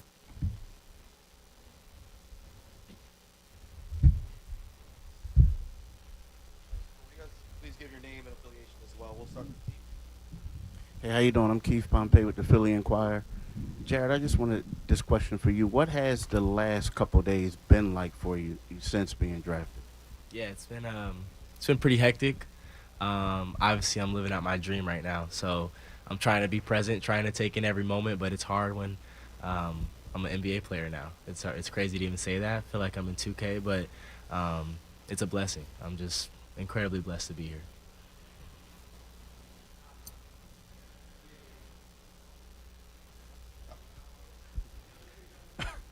Jared, I'm Kyle Newbeck from PHLY. A lot of guys, when they come into the league, when they get asked, who do you pattern your game off of, talk about offense, I guess. Is there anybody defensively that you look to as, I can kind of replicate what that guy does in the league? Yeah. When I was in college, I used to ask my trainer a lot who I should watch on defense, and he sent me a lot of Fred VanVleet highlights, just being sneaky, trying to get steals, trying to just get deflections, and obviously be a good on-ball defender. So I think Fred is a good one to look at. Gina Mizell, also with the Philadelphia Inquirer. Adam, you've had an even quicker turnaround with getting drafted last night and then coming here. Just can you describe what the emotions and kind of the whirlwind nature of that has been like for you? It's been amazing, I felt everything at the same time, happiness, sadness, joy. Every emotion hit me at the same time. It's just so unreal to get your name called. Still can't believe it. I'm an NBA player right now. We walk towards this goal every single day of our life to get here, and we're here now. So it's pretty exciting.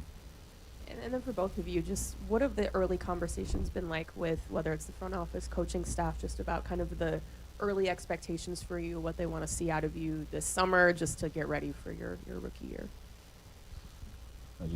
I got it. This has been amazing. I spoke with the front office.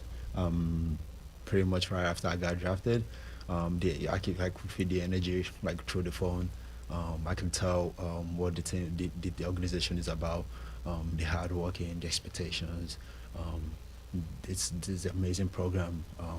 We're part of great things to happen. It's really exciting to be here, and I can't wait to get to work. Yeah, a lot of it's been just kind of finding out where I'm going to live and just excitement, obviously, but trying to figure out the little details of just being in Philadelphia. So I think I'll find more out later, but definitely just using my game, obviously, to incorporate with the other players that are here. Paul Hudrick, Liberty Ballers. Jared, for you, there was a lot of talk the other night about your personality and you're a very positive person, but there is the other part of you on the court that's very competitive. You like to talk some trash. Just where does that part of your personality kind of come from, and how do you kind of, I guess, kind of regulate that? Yeah, I think it's a good balance I have. Being on social media and doing all the stuff outside of basketball, it comes with a lot of hate. And when you get a lot of hate, you kind of want to prove yourself that you can be one. Obviously, now being a rookie, it's just I got a lot to prove. So I'm just willing to take on that challenge, and once I set a goal, I'm going to put my mind to it and work as hard as I can to keep going. So I think that mindset of just always wanting to be the best always motivates me.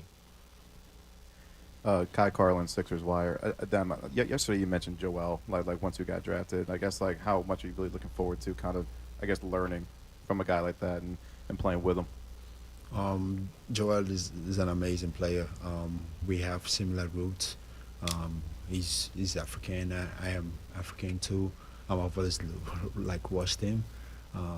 Playing against him, going against him every day is gonna be a handful job for me, and also it's gonna be a learning process for me to be able to learn from such an amazing player. It's gonna be a really good step for me towards my career, and like practicing against him every day, going against him in practice. I think that's gonna help me with my progression. Daniel Ollinger, Right Cirque Sanchez, Jared, for you. At Duke, you kind of balanced a role of being an off-ball scorer and seeing some on-ball reps too. And Tyrese Maxey in his years here in Philly, he's kind of done the same thing. Are you looking forward to learning from him, just kind of how to a specific offensive role like that? For sure. Obviously, someone being successful in the NBA as quick as he did, I'm going to try and learn everything I can from him, whether it's the work ethic, how his transition was from college to the NBA. I'm going to try and learn everything I can from him. Obviously, he's an all-star now, so everything I can, I'm gonna try and figure it out and learn from him.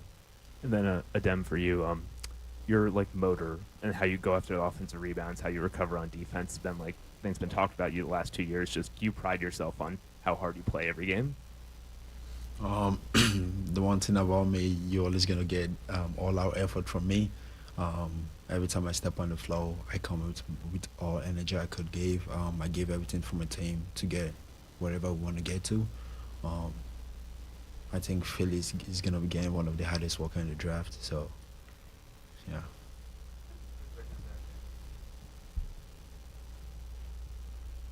Hey guys, this is for both of you, Zach Chavalella, Metro Philadelphia Philly Sports Network. What's something that you're really looking to prove in your rookie season, maybe something that people aren't quite familiar with about your game?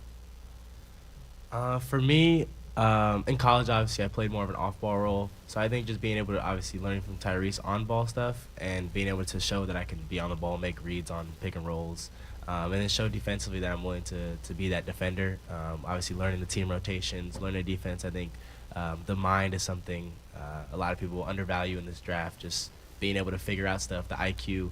And I think I'm good at that, so I'm going to try and show that as much as I can in my rookie season. I think for me, one of the things I would love to show this is to be able to do everything defensively, on ball, pick and roll, switching. That's one thing I think I would love to show my rookie year, and also offensively to be able to initiate plays, get out the pick and roll, and to play fast, which is one of my strengths.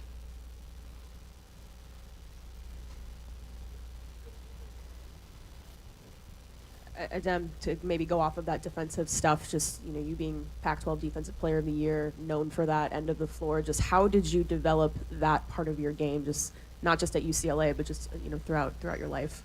Growing up, I played soccer. I think that kind of helped me with my speed and my agility and my mobileness, the way I move on the floor. And also playing at UCLA, I played behind the Defensive Player of the Year, my freshman year, Jalen Clark. I think that kind of opened my eyes to like how much defense can make an impact in the game. And after playing off him, he left for the league, and I saw a lot from him, learned a lot from him. Obviously, we play different positions, but just his the alertness, how quick he's on his feet to like go after balls. I think that kind of helped me like be focused and like understand how much a defense can make an impact in a basketball game. And then for both you guys, I mean, you're joining a team that has championship aspirations, that really wants to win now, obviously. Just what does that feel like, kind of entering a situation where, some rookies, they're part of a rebuilding team and you're going to sort of grow together. You guys are being put in a situation where this team wants to win right now. Just how do you think that's going to impact how you kind of approach things now? I mean, since high school, I feel like I've wanted to be on the biggest platforms, be on the biggest stages, and that's why I chose Duke. And now to be in Philly, to have those championship aspirations, I feel like I'm ready for it. I've always wanted to play in the big games, and I feel like when the lights are the brightest, I feel like that's when I want to show out and be myself out there on the court. So I'm excited. It's something that I've looked forward to my entire life, and now I'm finally here. All right, there it is. A little bit of the press conference of Jared McCain and Adem Bona. Not Adam, like you were saying, Josh. It's Adem. Please. This is Philadelphia. We pronounce names correctly. All right, when we get back, we have a lot to talk about. A Phillies lineup. Let's put some together. Let's see what we come up with for the rest of the season. We're going to help Rob Thompson, not the rest of the season, during these injuries, I should say. We're going to help out Rob Thompson. Also, we need your draft picks. We're up to number 17, so number 18 is on the board. I will read to you all the players in the city that have been drafted so far. We'll get to number 18. Also, Sixers. Maybe we'll play a little game of happy, settling, not happy at all. I'll give you the name. You tell me what you are on those three. We have all that. It's a smorgasbord Friday. Whatever you want to talk about, we're here for you. 610-632-0975. This is Middays. Bob Cooney, 97.5 The Fanatic.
You just heard from new 76ers, Jared McCain, Adem Bona, speaking about what their expectations are of themselves, what they see in the team that they're coming to, a lot of that. You can hear more from them later on today as both of those guys are going to join the best show ever with Tyrone, Ricky, and Silvana. We already have a text on what McCain had to say.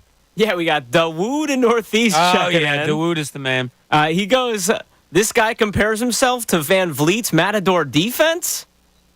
All right. Well, in his defense, in McCain's defense, he was asked, who do you try to model your defense after? And he said, when I talk to my trainer about it, he always tells me to watch a lot of highlights of Fred Van Vliet. So it wasn't him saying, hey, I'm Fred Van Vliet. But I do like him saying he's trying to mold himself after him, and he's watching those highlights, because something I said on the show yesterday was if you look at the last 5 NBA champions, none of them had 2 6'2" guards. Well, if you go back 6 years, I had people tell me this, come after me about this.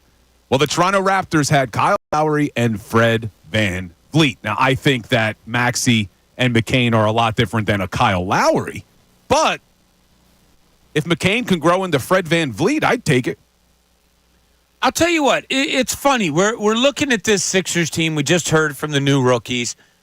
Ricky Council the fourth, maybe Paul Reed, obviously Maxine and Embiid. Let me throw some names out there to you. Now, we don't know what's going to happen, right? We don't know if Paul George is going to opt in, opt out, come here, free agency, get traded here. We don't know if it's going to be Brandon Ingram. We just don't know. But they're going to have to fill out some roster spots, the 76ers are. And when you're doing something like that, you're going to look at the roster that you most recently had, probably.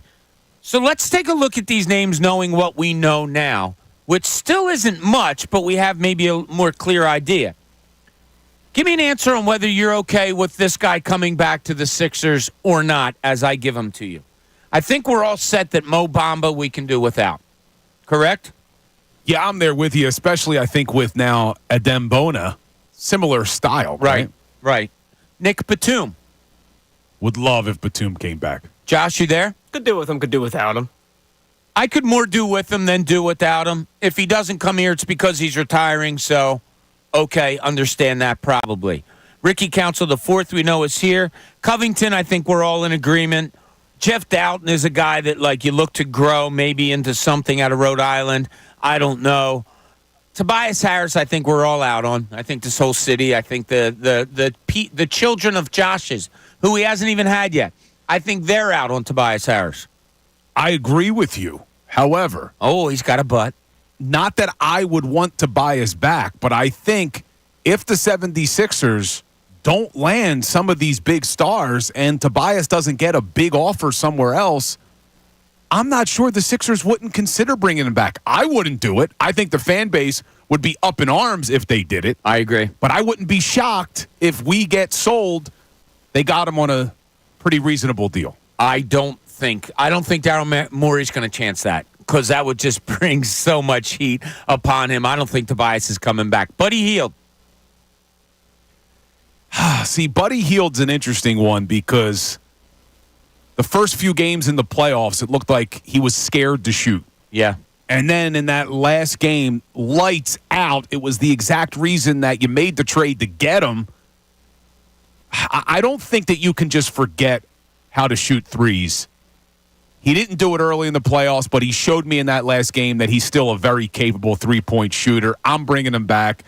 Probably not as a starter, but as a three-point shooter off the bench. How about you, Josh? I'd like Buddy Hield back, but for the right price, I think someone's going to throw a lot of money his way on a middling team. I don't really.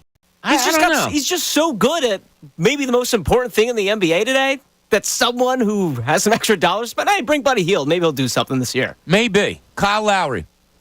Too old. I can't chance it again. If you want to be a championship contender, is that going to be a real point guard backup for you? What is he, 39 this year? Yeah, he'll be 40. Yeah, I'm right there with you, Josh, and I hate to say it because I know he's Philly's favorite son. It was a great story. I wish they would have got him when he was younger. But when you brought him in here, and Bob, I remember being on this show with you, we were shocked that he was playing 38 minutes a game. Yeah. And then he hit the wall down the stretch. Now, they can get him on a vet minimum. He's just a piece on the team. You're not asking him to play 38 minutes a game. Sure, you could bring him back. But if it's going to be you think he's a key piece in that starting rotation, no way. Yeah, then you're in trouble. DeAnthony Melton. I would bring DeAnthony Melton back, assuming that the back injury obviously is not a problem this year. I think you could probably get him at a reasonable deal because of that back injury. So I would bring Melton back. I would too. If I'm set and certain that back is okay, I would too. How about you, Josh? Agreed. He's a perfect fit, like in a bubble. He's a perfect fit in a bubble? I mean, like in a world where there's no injuries and he doesn't clank shots in the playoffs. All right. Kelly Oubre, we all agree upon. Campaign. I'm bringing Campaign back, even though his shot is hideous to look at. I'm bringing him back. What about you, Josh? Definitely bringing Campaign back. He's a guy I'm taking a look at if I don't fill out my roster in other areas. Paul Reed is the same in the book. If you have to fill out a roster, he knows the system. You know what he is. Maybe if you can do better, I'm doing better with that. All right, smorgasbord of a day is what we're calling it today. It's a Friday. We have so many different things on the board. We also still have our drafting going on. You need to draft a player in Philadelphia, a professional player. We've done 17 so far. Where are they, Josh, if people can see them? Right on our Twitter. Right on our Twitter. 97.5 The Fanatic. 97.5 The Fanatic. You can see the 17 players that have been taken so far. There is one huge name out there I can't believe has not gone yet. We have that. What's your Phillies lineup? What do you think the Sixers are going to do? So much on the board. We want to hear from you. 610-632-0975. Give us a call. Love to talk to you on a Friday afternoon. This is Middays. Bob Cooney, 97.5 The Fanatic.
Hey, got to tell you about our deal of the week here at the Fanatic. That's right. It's 8 and Sand Beer Company. You can check it out. You get $50 to 8 and Sand Beer Company for just $25. It's located in Woodbury, New Jersey. 8 and Sand Beer Company features 20 taps at their 40-foot bar. A must-stop for all who love breweries and craft beer. Get this exclusive offer while supplies last at 975thefanatic.com/deals. All right, we got a lot going on here today. Want you to check on in with us. Tell us what you think about everything. What's your Phillies lineup? What should Rob Thompson do with all the injuries you have right now? What about the 76ers? Are you happy with where they are? Are you patient to what they're doing? Who do you want them to get? All of those things are on the table. Also, your Philadelphia Flyers have made news this morning as they have bought out Cam Atkinson. So Cam Atkinson, gone. Just like Josh erased him from the board right there, gone. Yeah, Cam Atkinson, big disappointment last season. I don't know if he's as bad as he was last year with the Flyers, but I mean it was pretty bad. I forget exactly what his goalish drought was, but it was a long drought. And listen, Briere, Keith Jones, they clearly have a plan. Who are we to question it right now with some of the moves they've been able to make? So, hey, I'm all for it. Yeah, kind of an obvious one, riddled with injuries, 35 years old. He looks like he's 18. Like, we had him on before, I think it was this season, when we did a show on ice.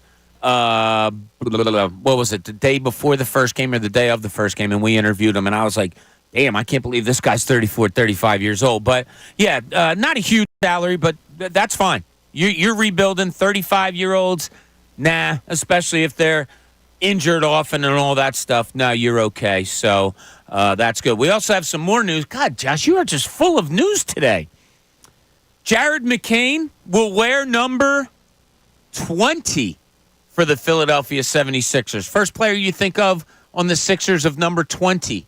Markelle Fultz. I knew you were going to say that because you're showing your youth. Mine goes to former number 1 draft pick, number 1 overall draft pick, and coach of your Philadelphia 76ers, number 20, Doug Collins. It's your buddy. Yeah. So that's, and Bona, Adem Bona is going to wear number 30, which goes to me, George McGinnis. Long back in the day, way before you got Now, when you think of number 20 in the city of Philadelphia. Oh, it's got to be Brian Dawkins, right? B-Doc. Yeah. Josh, you never saw Brian Dawkins play either, did you? Yes, I did. Enough of the slander. I'm not slandering you. It's a compliment about he saw him when he was on the Broncos. That's it. Yeah, probably. What year were you born, Josh? 2000. Wow. Oh, my gosh. Wow. The picture that the Sixers posted of Jared McCain with his family, which is a nice picture. You see his dad, his brother, and his mom. His mom must be 5 feet. Oh, is that right? I mean, his dad's tall, his brother's tall, because he's 6'2". They look like they're all about 6'2", and then his mom doesn't even come up to his shoulder. Oh, jeez. Oh, well. No, I'm saying thank God he got his dad's genes, or we wouldn't never know Jared McCain. Well, it's funny. You talk about genes. You know, Bronny James gets drafted yesterday by the Lakers, and that spurred a lot of conversation. But poor Bronny.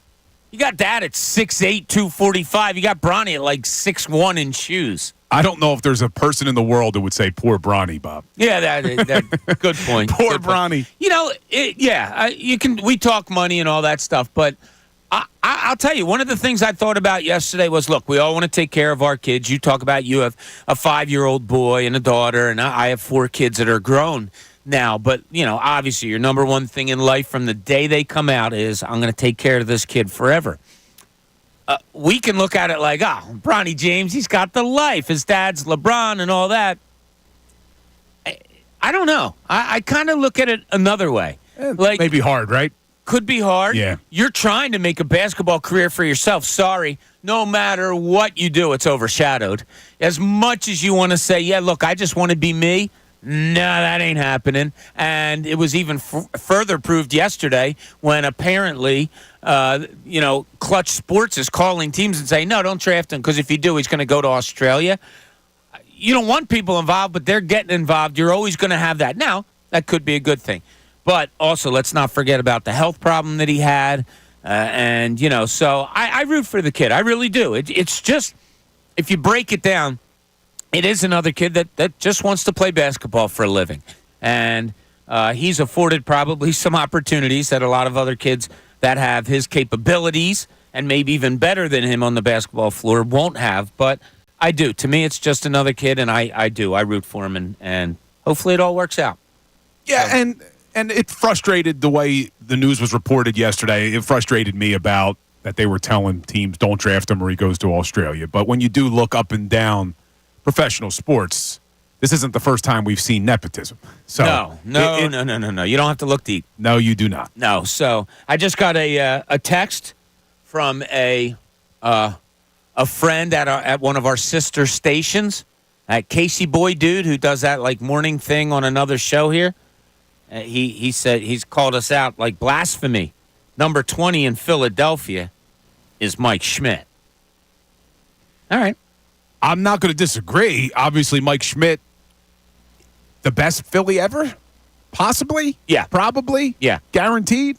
So I don't disagree, but to me, my era, 20 was B-Dog. Yeah. So I don't think you can go wrong with either one of them. I think you're pretty okay when you go number 20, Brian Dawkins, or Mike Schmidt. Okay, a lot on the table today. We want to hear from you. 610-632-0975. What do you do with this Phillies lineup? If you're Rob Thompson, how are you playing it? We went over a couple scenarios. We know Rob Thompson loves to play with a lineup, but we really couldn't come up with a settlement here. Like Trey Turner, he was brought here to be a leadoff hitter. And they gave him all of, not even 20 games? I want to say 4. I don't know why 14's in my head. But when he first got years ago, Rob Thompson briefly put him in as the leadoff hitter and then yanked him for Kyle Schwarber. And we can't really argue with it. Kyle Schwarber's been really good. More importantly, the Phillies have been real good when he's been there. Is now the time that you jump Trey Turner up to the top of the order? Or, since he's used to it, since he's having a season where he was hitting 340 before he got injured, he has hit 300, as I stated earlier, since he got back. It hasn't been wow or anything like that. Do you risk moving him from maybe a comfort zone? I'm usually against that, and I think I am now because Bill convinced me. Bill said, hey, Bryson Stott, in order to get him going, maybe the number 1 spot is where he should be. So I think I'm set on that. I think I'm set on Stott leading off, Trey Turner hitting second. And then we have to go from there. What say you? 610-632-0975. Bill also put on the shoulders mostly with these injuries. Now, we haven't heard yet, and if anything comes up, we will let you know. But Bryce Harper grabbing that hamstring after running to first base last night. He said he's never had anything like this before. Never had a soft tissue injury. It kind of, with how, well built he is and all the time he puts into lifting weights, good on him that he's never had a soft tissue injury. That shows the flexibility, and maybe he's worked on that an awful lot. But not having had that before, the way he grabbed it, I think we're looking at a pretty extended amount of time that we're going to be going without Bryce Harper. The shame of it is, obviously, it goes team first, but I gave those crazy numbers yesterday, how he and Shohei Ohtani were just kind of in a battle against each other over these last 11, 12 games. I don't like to look too far into the future, as you guys know, and I say often. I think MVP's kind of just going down the sink in that little...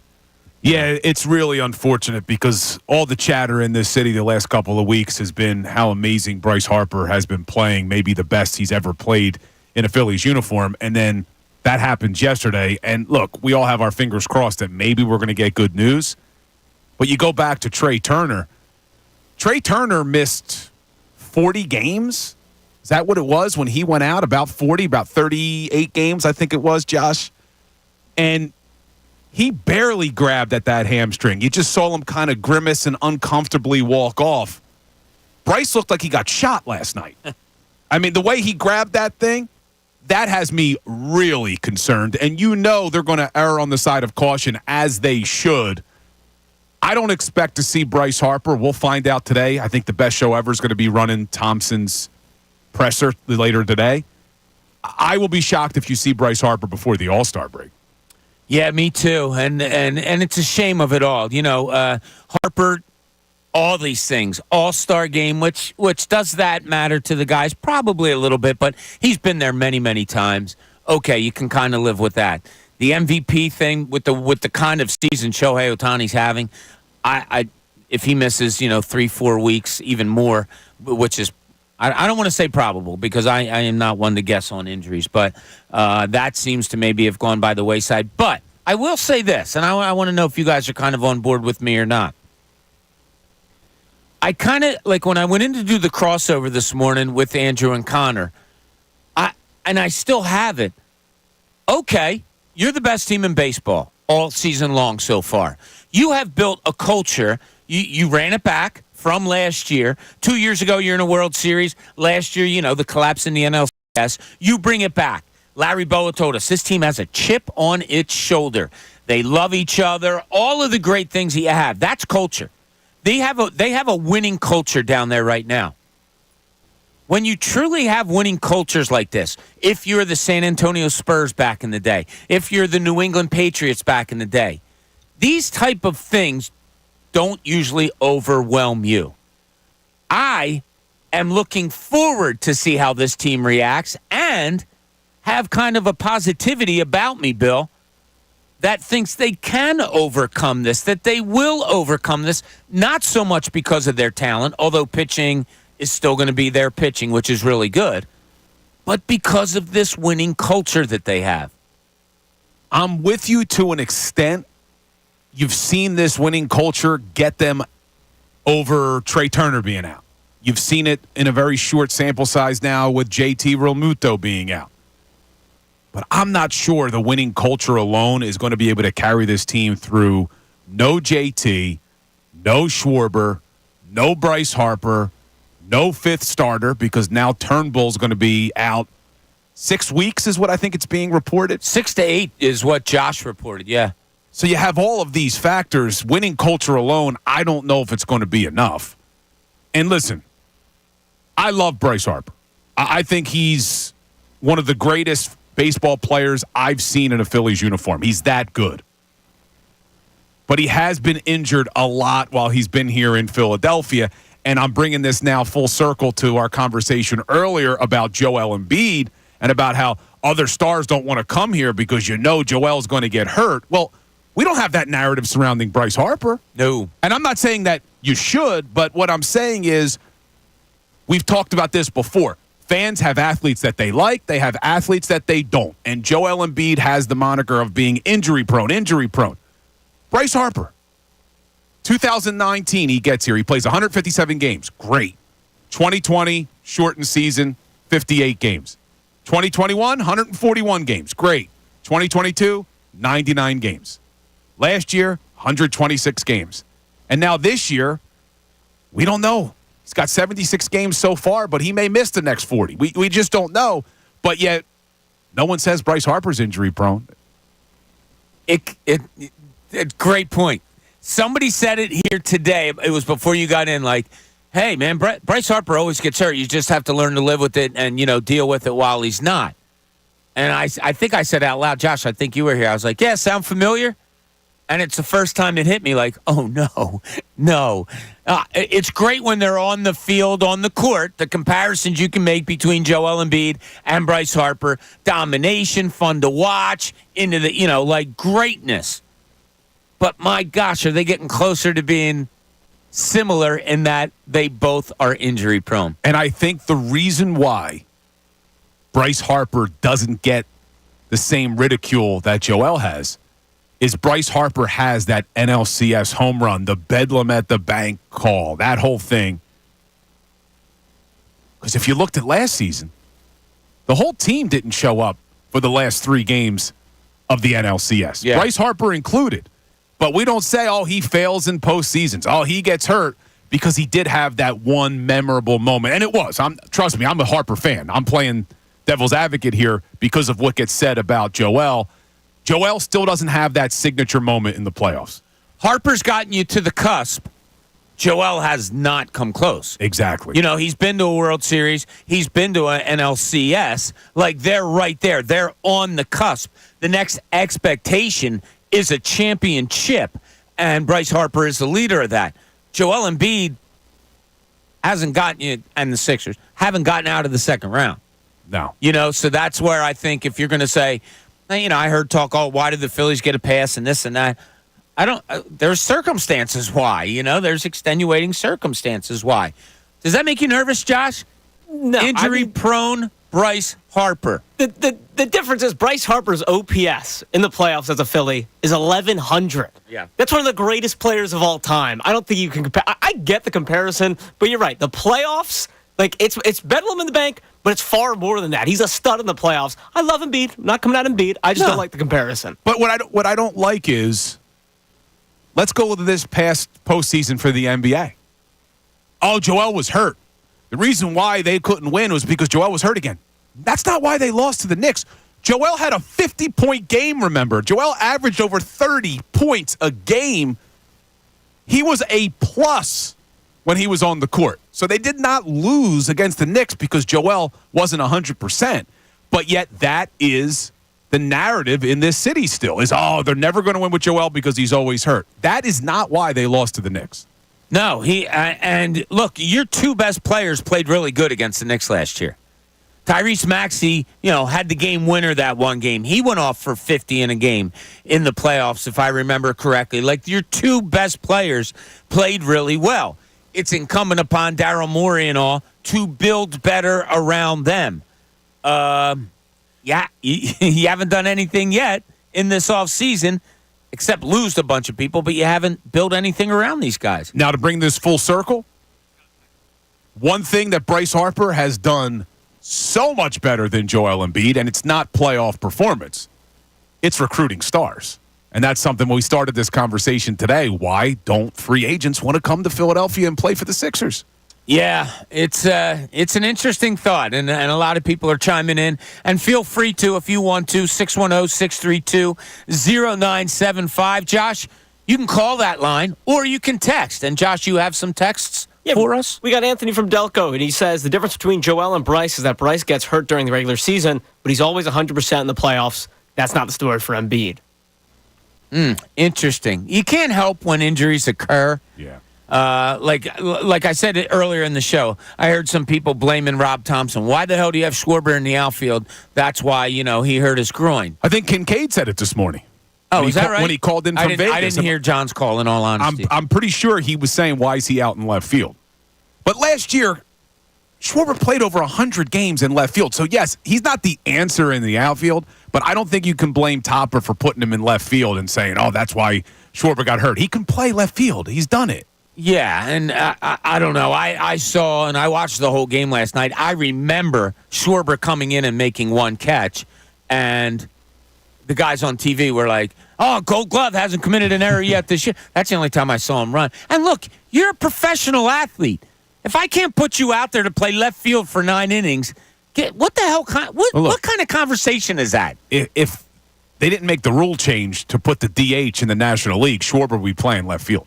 Yeah. He would be playing left field. Exactly. So I have no problem with putting him out there. Any other texts we got on anything, Josh, or did you erase them all? No. Okay. I'm no text eraser here. We got Jeff chiming in. He goes, come on, guys. Baseball's 162 games with a 26-man roster. Basketball, half the games, what do they play? 7 or 8 guys? It's a big difference.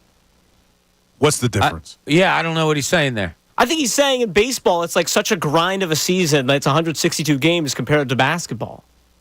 Saying that's why Bryce has missed time and we can't give the same excuse to Joel. Like in baseball, if you miss 40 games in 162 games, that's nowhere near as bad as missing, say, 30 games in an 81 game or 82 game season, excuse me. I get it to an extent, his argument, but the reason I brought up the point is that one player has he's always injured narrative, and Bryce Harper doesn't have that narrative surrounding him. And I'm just saying it just highlights even more so we have the athletes that we love and we have the athletes that we don't. And Joel Embiid is constantly accused of being injury prone. And you talk about the playoffs, and again, not an Embiid apologist, but he breaks his orbital. I mean, how is that you're Twice. injury prone? Broke his face twice. Yeah, it breaks his face. I mean, come on. He gets Bell's palsy this year. I mean, so Oh at my one God, I point, forgot about that. I forgot about the Bell's palsy. and the guy played That's a through shame. it. You know, Yeah. Yeah, he it's- always plays through it. He does. He tries to play through it. The other one, he has a guy fall on his leg, and he's limping around against the Knicks, and he still puts up over 30 a game. I mean, Yeah. at it's some nuts. point, we do have to appreciate what we have here in Joel. Now it's time. Build around him. Come on now. Yeah, Daryl Morey, here we go. We'll see what happens. If we get some more Sixers stuff that may come over, NBA things that may come over, because there are some things that are moving around a little bit, we will let you know. A lot on the board today. Somebody wants to talk about the hate with Embiid and Harper and all that. Yeah, that's on the board. We're talking about Phillies lineup. What might you have there? Also, I will read to you the 17 draft picks that have gone so far in this city. 18 is up. Who's going at number 18? That's up to you. 610-632-0975. This is Middays. Bill Calarulo is with us all day long. I'm Bob Cooney, 97.5 The Fanatic.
Welcome back, 12:30 middays. Hope you're having a great Friday. Hope you're ready for a wonderful weekend as we move forward at this kind of puzzling time in Philadelphia sports. You know, Bill, I usually consider myself a pretty up guy. Try to stay positive, be in a good mood all the time. God, nothing compares to Josh. Josh is always happy. Is it annoying a little bit? Because it's starting to get there with me. Not for me. I appreciate it, Josh, coming in and seeing your smiling face. It's the weekend. Come on, Bob. I mean, other than the Harper, I'm waiting on the Harper news. You couldn't tell if it was midnight on a Sunday or happy hour on a Friday with you. It's still the same look. I do have to commend you on that. It's always happy hour for me, Bob. Aw, look at you. Look at you. All right, we started something yesterday. Rick, before I get to you in Delaware, we started something yesterday because it is draft time in the NBA. Bill and I threw out there to you. All of the athletes in Philadelphia are open for a draft. Doesn't matter the sport, doesn't matter anything. Who would be your number one overall pick? We did a top 15 yesterday. 15 taken off the board. 2 more today. We're going to keep going until number 30. Here's the ones that were taken off the board yesterday. Bryce Harper, number 1. Joel Embiid, number 2. At 3, Jalen Hurts. 4, Tyrese Maxey. Zach Wheeler, 5. Aaron Nola, 6. Matvey Michkov at 7. A.J. Brown went 8. Number 9, Trey Turner. 10, Lane Johnson. 11, Kyle Schwarber. Number 12, kicker Jake Elliott. Saquon Barkley went number 13. JT Realmuto at 14. Ranger Suarez, 15. The 2 that we got today, boxer Danny Garcia at 16. At 17, another Eagle, Landon Dickerson. Number 18 is on the board, and it is up to you to make the pick. 610-632-0975. We're talking about a lot of things. Joel Embiid, Bryce Harper. This is the latest. Do we have 2 superstars in this city that now are injury prone? Do they have something in common? God, we hope not. We look at it maybe some different ways, and that's what Rick wants to talk about. Rick, you're on 97.5 The Fanatic. What's up, Rick? So I guess the point I wanted to make about the comparing Embiid, I don't think it's about regular season or postseason. I don't think it's about people wanting to hate on Embiid and love on Harper. I think it's just the nature of the 2 sports, right? Like in baseball, if a guy gets injured, it's believable, it's possible that other guys can up their production a little bit and they can still get runs across the plate. Where in basketball, every team is constructed around 2 or 3 guys, and if one of them gets down, I mean, it's pretty much game over. So I don't think it's that people want to hate on Embiid. It's just that Embiid getting hurt really messes up the Sixers, team more than one guy on the Phillies like Harper going down for a few weeks. That's a great point, Rick, because you're missing, 20% of your lineup if Joel Embiid is out. That's just a number, let alone the productivity that he gives to you, whereas a Bryce Harper, all right, it's 1 of 9, and all the things that you put together. I think it's a great point, Rick. Thanks. You guys have a great day. I love the show. Let me ask you something, Rick. Thank you. Do you have a draft choice for us? I do not. I just tuned in just as you guys got into this. Okay, no problem. Rick, hope you have a great day. Be careful driving out there. A great point. Very good point. And when you talk about how Joel Embiid would be 20% of your starting 5, that's why I'm getting a little bit nervous right now, Bob, with the Phillies. Because if it's Harper, Realmuto, and Schwarber, you're talking 30% of your starting 9. Yeah, and if you go back to opening day and you say, all right, here's a team that come June, what day are we at, 27, whatever, 28? Come June 28, this is your best team in baseball right here. Opening day it is. Right here, and I point to them. Okay, the catcher's missing. The first baseman's missing. The designated hitter is missing. Your 5th starter, both of them are missing. And we can't forget about this, your center fielder's missing because you put him back down in the minors. So that's even more. 5 of your 9, we'll put the 5th starter, we'll hyphenate that, but 5 of your 9 is gone right now. It's going to be an interesting time how this plays out. 5 of your 9 could potentially be missing for an extended period of time. The utility player you thought you were getting in Whit Merrifield is not Whit Merrifield, at least the player he used to be. This may be who he is now. He's batting under 200 this season. You know Nick Castellanos disappears for extended periods of time. So there is a real possibility here that this is going to be a rough couple of months for the Philadelphia Phillies. Now, Bryson Stott's a guy we want to see jump. He was supposed to be a potential 300 hitter. We haven't seen it yet this year. Hopefully he can step up. Hopefully Alec Boehm can continue to step up. But the major difference now is Alec Boehm, who was hitting behind Bryce Harper, well, you may not get the same pitches you were getting before. Yeah, that is a great point. I mean, not even close. It's a point that you make that is that we didn't talk about, but oh my God, how obvious is that Alec Boehm isn't going to see much? Bryce Harper has his batting average over the past 12 games was hovering around 470. That's just batting average. We're not talking about on-base percentage. Alec Boehm has had the luxury of coming up with people dotting first, second, and third an awful lot this year. It's led to him being among the leaders and at times leading the league in RBI. That's a huge, huge pill that he's going to have to swallow now. And I'm sorry, Bill. Let's not forget Schwarber, his on-base percentage this year, along with a better batting average. Yeah, it's... I'm not panicking, but I'm definitely concerned right now. I am definitely concerned right now because 500 baseball, if those three players, if Realmuto, Schwarber, and Harper do miss an extended period of time, 500 baseball is not a guarantee. I think that's going to be a tough thing to reach. 500 baseball for the next couple of months. If Atlanta play 600 baseball, we're in a tight race now. I mean, it's a tight race in the NL East. It really is. This is getting a little scary. Now, the good thing is the Braves had a little bit of a hot streak. I think they had won 8 of 10 a little bit ago. Okay, they knocked the lead down to, I think it got as low as 6 maybe.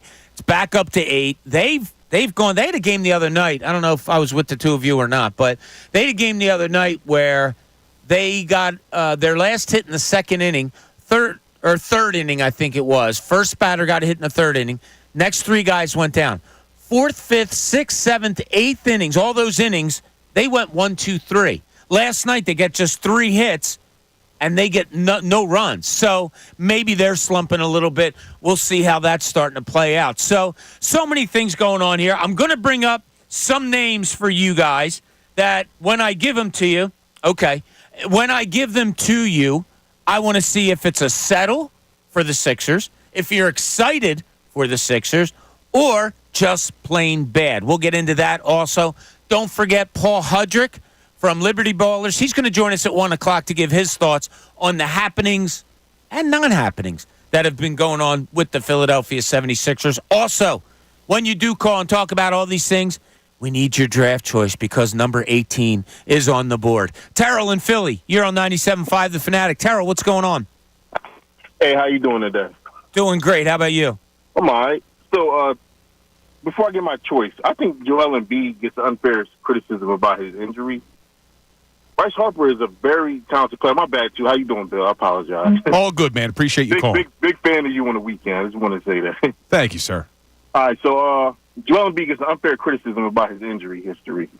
He has a bad team, and Bryce Harper has a very good team. So Joel Embiid has to rush back from his injuries, and, it makes things worse sometimes. And sometimes, like Bill said earlier, too, he was, he came back, he played very well. He dropped 50 points in the playoffs. Yeah.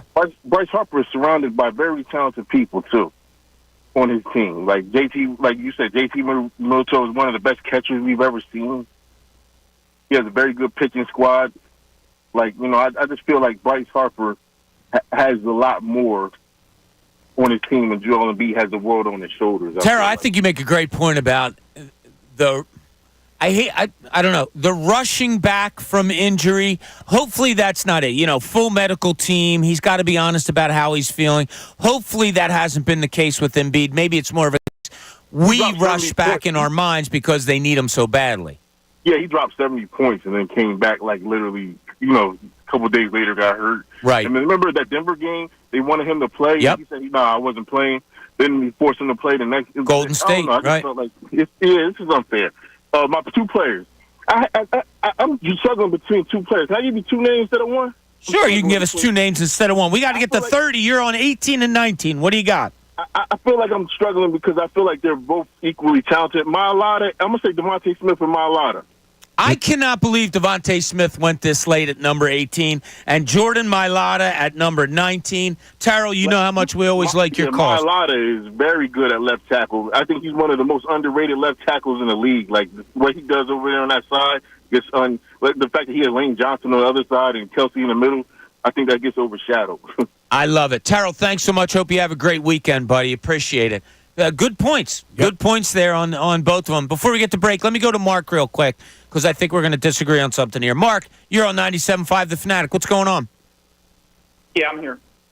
Hey, I think Embiid's like 35% of the Sixers. You know, numbers-wise, 1 out of 5. Oh, it is? But his performance, yeah, it's got to be like 30, 35. So, I mean, that puts him up with the Harper out. What's your name? I'm sorry. What's your name again? Mark. I'm sophomore. Okay. I mean, don't you think? That Embiid's about 35% of the offense? Sure. Yeah. So, I mean, losing him is a big deal, don't you think? Absolutely. Okay. And then I was going to bring up the Harper thing. I mean, I'm going to be laughed at on this one, but I think with the trade deadline coming up with baseball, I think we think about talking to Bryce and trading them. Yeah. Come on. No, that's somebody that's. You knew that was coming? No, we caught his number late. It's somebody that always trolls the station. So it's just a guy that gives a different name every time he calls. That's why I asked him what his name was. So Trade Harper. We don't even. He's not. Yeah. He don't even put anything into it. All right. When we get back. At 1 o'clock, we're going to be joined by Paul Hudrick from Liberty Ballers to talk about the Sixers, what they've done, what they haven't done. But until then, it's wide open. Phillies lineup, injuries. We're talking Sixers, what they've done, what they haven't done. We need your draft picks. We got to get up to 30. We're only on number 20 now, so we need 10 more from you drafting the best players in this city. We're up to number 20 now. This is Middays. Bill Colarulo's here till 2 o'clock, till we go to the best show ever. I'm Bob Cooney, 97.5, The Fanatic.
Getting close to 1 o'clock on this beautiful Friday.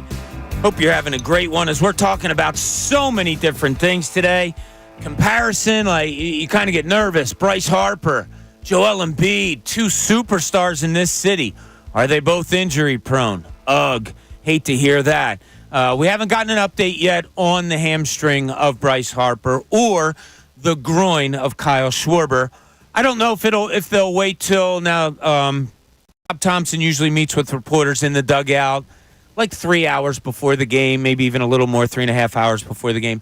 I don't know if they're going to wait till then or if we're going to get some. But if we do hear anything, we will let you know. But keep it here because Best Show Ever is going to air Topper's presser today. So, is that right? Yeah. So I think he's talking around 3 o'clock, if I'm not mistaken. So they'll have that for you right here on the Best Show. All right. Ever. Well, then that's what you'll hear. And also, you will hear Jared McCain and Adem Bona.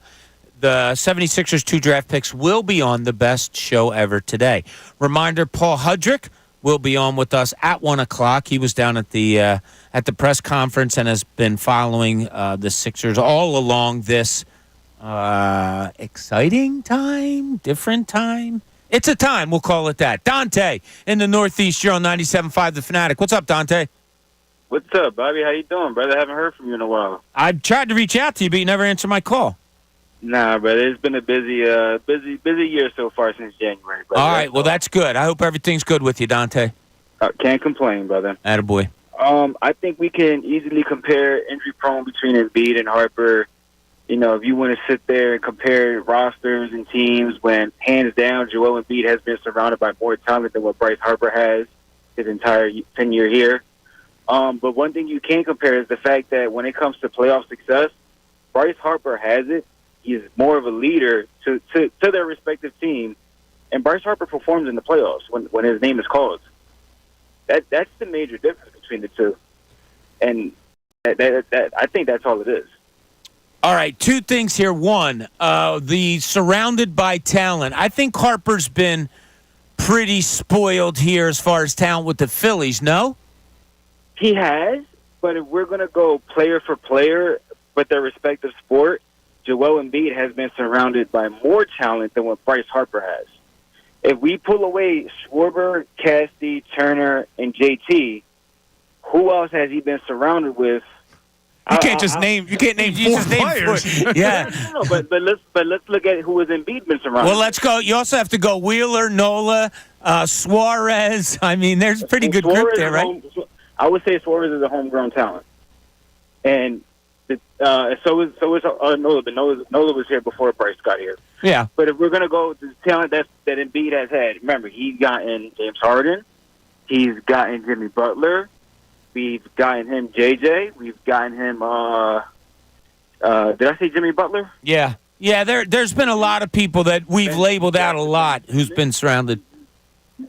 You've gotten a lot of players with Embiid, but somehow Embiid just can't. And when it comes to the playoffs, Embiid cannot carry your team over the hump the way Bryce has. I'll go, Dante. Appreciate it. There has been more disappointment in playoffs from Embiid than there has been Harper. 1. 2, there's been more greatness probably in the playoffs because of timing, all that, from Harper maybe than there has been Embiid. Yeah, I don't like the narrative that Joel Embiid doesn't show up in the playoffs when he just drops 33 points a game in the series against the Knicks. I don't put that loss against the Knicks on Joel Embiid. No, not that one. But there was a Game 7 up in Boston, that people – I'm just, saying that the ammunition that other people will have. I'm right there with you, and I love Bryce Harper. Let me preface it with the fact that this is not me being a Bryce Harper hater. Sure. But if we want to talk about Joel Embiid not showing up in big moments, yes, Bryce Harper had his signature moment in the NLCS. The home run he hit was unbelievable. We'll never forget it. It will be remembered forever. But you got to look at what he did in the other games, too. I mean, to say that Bryce Harper always shows up, the guy batted 200 in the World Series. He did. You look at the League Championship Series last night. In those last 3 games against the Diamondbacks, Bryce Harper didn't show up either. So I just don't think it's fair that the narrative surrounding Joel Embiid is he's injury prone and he doesn't show up in the playoffs, but yet Bryce Harper is a god. Like, to me, this is less about Bryce Harper and it's more about Joel Embiid. and that we have our athletes that we love, and we have the athletes that we love to ridicule, and Joel Embiid, unfortunately, falls into the category of the player we love to ridicule. I wonder. I don't know if it's that deep, but I hear what you're saying. Yeah, if we're going to take a poll, it's probably going to go more one way than the other, like you said. Now, Josh, we had a caller on that told us he had to get off because he had to run, but he had a draft pick, so I'm going to include it. And his pick at number 20 was Philadelphia Flyer, our second Flyer of our draft, Travis Konechny. So he goes at number 20. Now, Josh, you said you had another question for us today. Your mind is just working wonders today. I can't help but let the mind wander with the things that have been going on. So, with the Bryce Harper injury, and also keep in mind the way Trey Turner tagged up last night. What is more concerning to you while he's out? Is it the Braves in the NL East, or is it how he'll look coming back down the stretch? I think when Bryce comes back, he'll be fine. Assuming it's just a hamstring, he rests, he comes back. I'm not worried about Bryce Harper getting back into form. I'm more concerned that you may lose the lead in the NL East. I have confidence in both, actually. I think they're gonna keep their heads above water. Let's not forget also, this is a Braves team that has lost for the season their two best players. That's not going away. They'll have their hot spots of 8-2, but because of those two big injuries, I think they'll be what they are, which is going to be a 90-92 win team. I think the Phillies, I think they'll keep their head above water. I also do believe that when Bryce Harper comes back, I agree with Bill. I think he'll be back and he'll be fine. But you also, we're going to treat you like a caller here, Josh. Do you have a draft pick at number 21? Yeah, first time, long time. Thanks for having me on, Bob. And I'm going to take Alec Boehm, my future 3-hole hitter, while these guys are out. I like it. Alec Boehm goes at number 21 in draft picks of local athletes. Number 21, Alec Boehm. Okay, when we get back, another hour to go. We still have all these topics out there for you to discuss. We need 9 more draft picks from you to round out our top 30 Philadelphia athletes. When we get back, Paul Hudrick from Liberty Ballers is going to join us for a little bit, and then it's you, 610-632-0975. Middays, Bob Cooney, 97.5 The Fanatic.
We take you to the best show ever with Tyrone, Ricky, and Silvana as they will lead you into the real part of the weekend. We're just going to take you to 2 o'clock.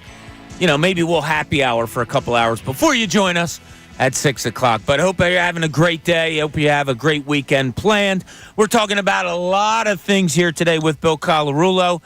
And the big topic maybe, your Philadelphia 76ers, of what they've done and not done.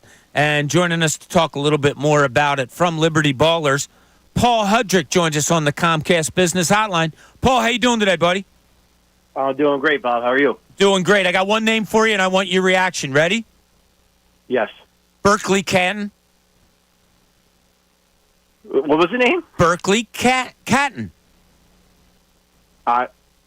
You're losing me. Berkeley Catton? He's messing with you, Paul. Oh, my God. He's going to be the number 12th pick of the Philadelphia Flyers in the NHL draft tonight. Oh, there it is. Okay, Fair enough. Yeah. Look, you know what's funny, Bob? Is I'm genuinely a Flyers fan, and that's how locked in I am with Sixers stuff, and my brain can't. I know you are, because I think you and I have talked Flyers once in a while when we were talking the Sixers. But today it is all Sixers. We'll leave Berkeley on the back burner for now. But, Paul, I got to ask you, it's Wednesday night, okay? And pick number 15 has gone.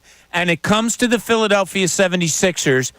Tell me what you were thinking right then and there of what was going on. Now, you were there, so you're in a different spot. Maybe you're getting some information. But what was your thought before you knew who the pick was going to be?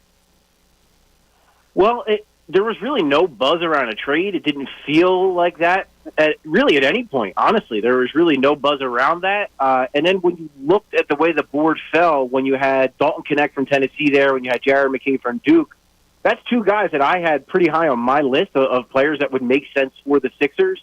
So when both of those guys fell to 16, I kind of thought to myself, you know what, they might just go ahead and make this pick and keep one of these players because they're pretty darn good. So I am curious, because Daryl Morey even told us at his at his presser after the draft that there was a trade possibility of an interesting player. That's the way he phrased it for the 16th pick that would have required a trade back.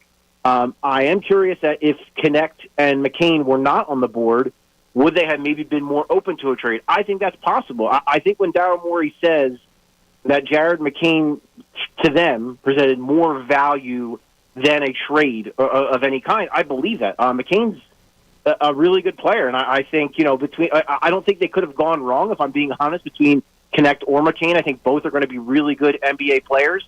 I think the determining factor was upside, which Jared McCain has a little bit more of.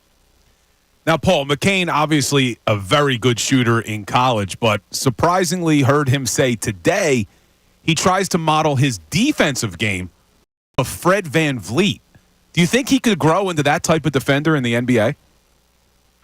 Sure. I think, and it's a kind of a cliche to say, but like a lot of defense is effort, and I do think that one thing about this guy is that he cares. Like, you could tell he cares. He wants to win. He plays very hard. When you watched him at Duke, and Morey made reference to this too, at the beginning of the year, he was legitimately getting picked on defensively by opponents. By the end of the year, he was one of their better defenders.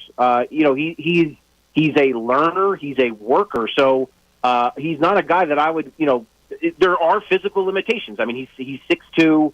The wingspan is only 6'3". He's not the most athletic guy. He is very strong. That is one aspect of his game. When you watch him, you can see it, that for a smallish guard, he is very strong. So I think that's one of the things that Fred VanVleet is as well. For him, Fred VanVleet's not the biggest guy, but he's strong and he's tough. So certainly, if that's kind of the goal, and McCain already kind of sees that, and there's no better guy to learn about, Fred VanVleet and the stuff he does than Nick Nurse. So for sure, I could see him becoming that kind of player. All right, Paul, I'm going to make this statement to you, and you tell me if you agree or not, and then I'll get to my question. In Jared McCain and Adem Bona, I don't think those two are going to play a major part in what happens to the Sixers this season. Do you agree with that or don't agree?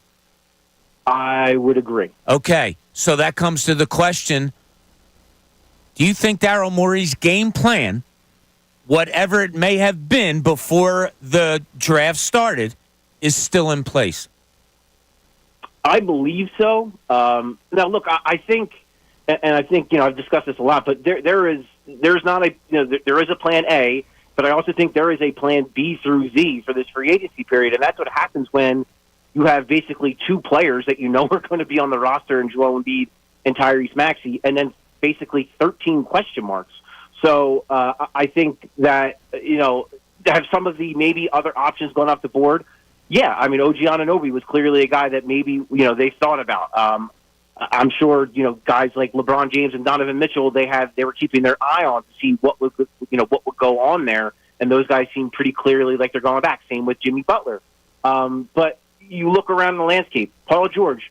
Man, I have no idea. I really don't, and I think a lot of the insiders don't know exactly what he's going to do. I think his opt-in decision that is going to come on Saturday will tell us maybe a little bit more. He might get a little bit of clarity there, but he's still very much in play, you would think. Brandon Ingram is still a New Orleans Pelican as we speak, so I imagine he'd still be in play. We've heard, Contavious Caldwell-Pope, which I don't think that's their plan A, obviously. I think that is a down-the-road thing. There's Klay Thompson rumors. So I think, is their plan A kind of still there if they can arrange it? Yes, but I also think, again, there are contingency plans upon contingency plans if it doesn't work out that way. Paul, you just mentioned that there's been some rumors about Klay Thompson. Bob and I spoke about that a little earlier. We think he's washed up as a player. Do you think Klay Thompson could come here and give us anything? Yeah, I mean, look, he's not the guy he was, right? I mean, we all know that. We all saw it. I mean, he's had multiple surgeries, multiple major injuries, and he's never going to be the guy he once was. With that said, this is still a high-volume three-point shooter that knows the game, and I imagine. So I think one of the things when you're looking at a guy's situation and what he could be on a different team, with Golden State, he was still technically their number 2 scoring option. It was Steph, and then it was him. If he comes here, he will not be that. He will be the number 3 scoring option. So I think that makes a difference. The other thing is, at Klay's peak, I mean, he was an underrated defensive player, in my opinion. He was, an all-defensive team guy. Made the team a couple times, I believe. And that was more of a one-on-one ISO defender with no real rim protector because the Warriors were very switch-heavy with Draymond at the 5 and all that. In coming to Philadelphia, he's not going to have to play like that. He's going to funnel everything into Joel Embiid as a rim protector. So I think there are... And look, he's not their first option. He's not going to excite fans. I get all of that. But I do believe there is an effective path for him to help the Sixers as maybe a number 3 scoring option and a solid wing defender. It's not going to be, again, the max guy, the peak Klay Thompson, but I still think he is an effective player. Paul, and we're talking to Paul Hudrick from Liberty Ballers on the Comcast Business Hotline. Gut feeling here, like we all have it as reporters. A lot of it is based on fact, but sometimes it's just a gut feel. Do you think in your gut Sixers fans are going to be happy when all is said and done and this roster is compiled for next season? My gut feeling is no, to be really honest, because the Paul George thing, I still think they're in it. I still think they have a chance, but man, it sure seems like his strong preference is to stay on the West Coast, to stay with his family. Clearly wants to be back with the Clippers, but they're really not budging on that 4th year. We're hearing all these Golden State rumors, and it seems like again that opt-in is going to inform that. If he opts in, that feels like a move for him to get to the Warriors. If he opts out, that feels more like a move to either return to LA or to potentially join the Sixers. With that said, I still lean that he probably goes back. Then I think option is you're probably looking at a potential Brandon Ingram trade, and I know a lot of fans are just going to be disappointed with that. I think he's a better player than the kind of consensus, but I also understand why, as a Sixers fan, folks, after the cap space plan and after all this we heard about flexibility and some of the exciting names to be thrown out there, for it to be Brandon Ingram, I get that there's going to be some disappointment, so that's my gut feel. Now, I would take Brandon Ingram over nothing. My biggest fear is Paul George decides to stay in L.A., Brandon Ingram doesn't come here, Jimmy Butler stays in Miami. Then what happens, Paul? Yeah, that's the big question. And look, it's a very real possibility. There's no use in sugarcoating it. That might be exactly what happens. Brandon Ingram might get traded elsewhere, or he might stay in New Orleans. Like you said, Paul George, it seems like his strong preference is to stay on the West Coast. So then you're looking at, potentially short-term high-number deals for a guy like Klay Thompson and or a guy like Kentavious Caldwell-Pope. And again, that's underwhelming. That's not a very exciting offseason for the Sixers.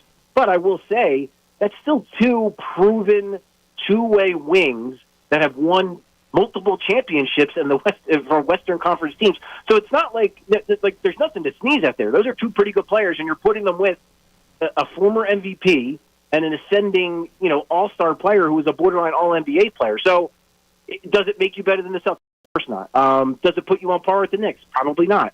But it still it has a chance to be a very competitive team, and then you still have the flexibility if you sign those guys to potentially, have your draft picks in place. So if a star does become available, but again, it would be very underwhelming, and I would totally understand why the fan base would be disappointed by that.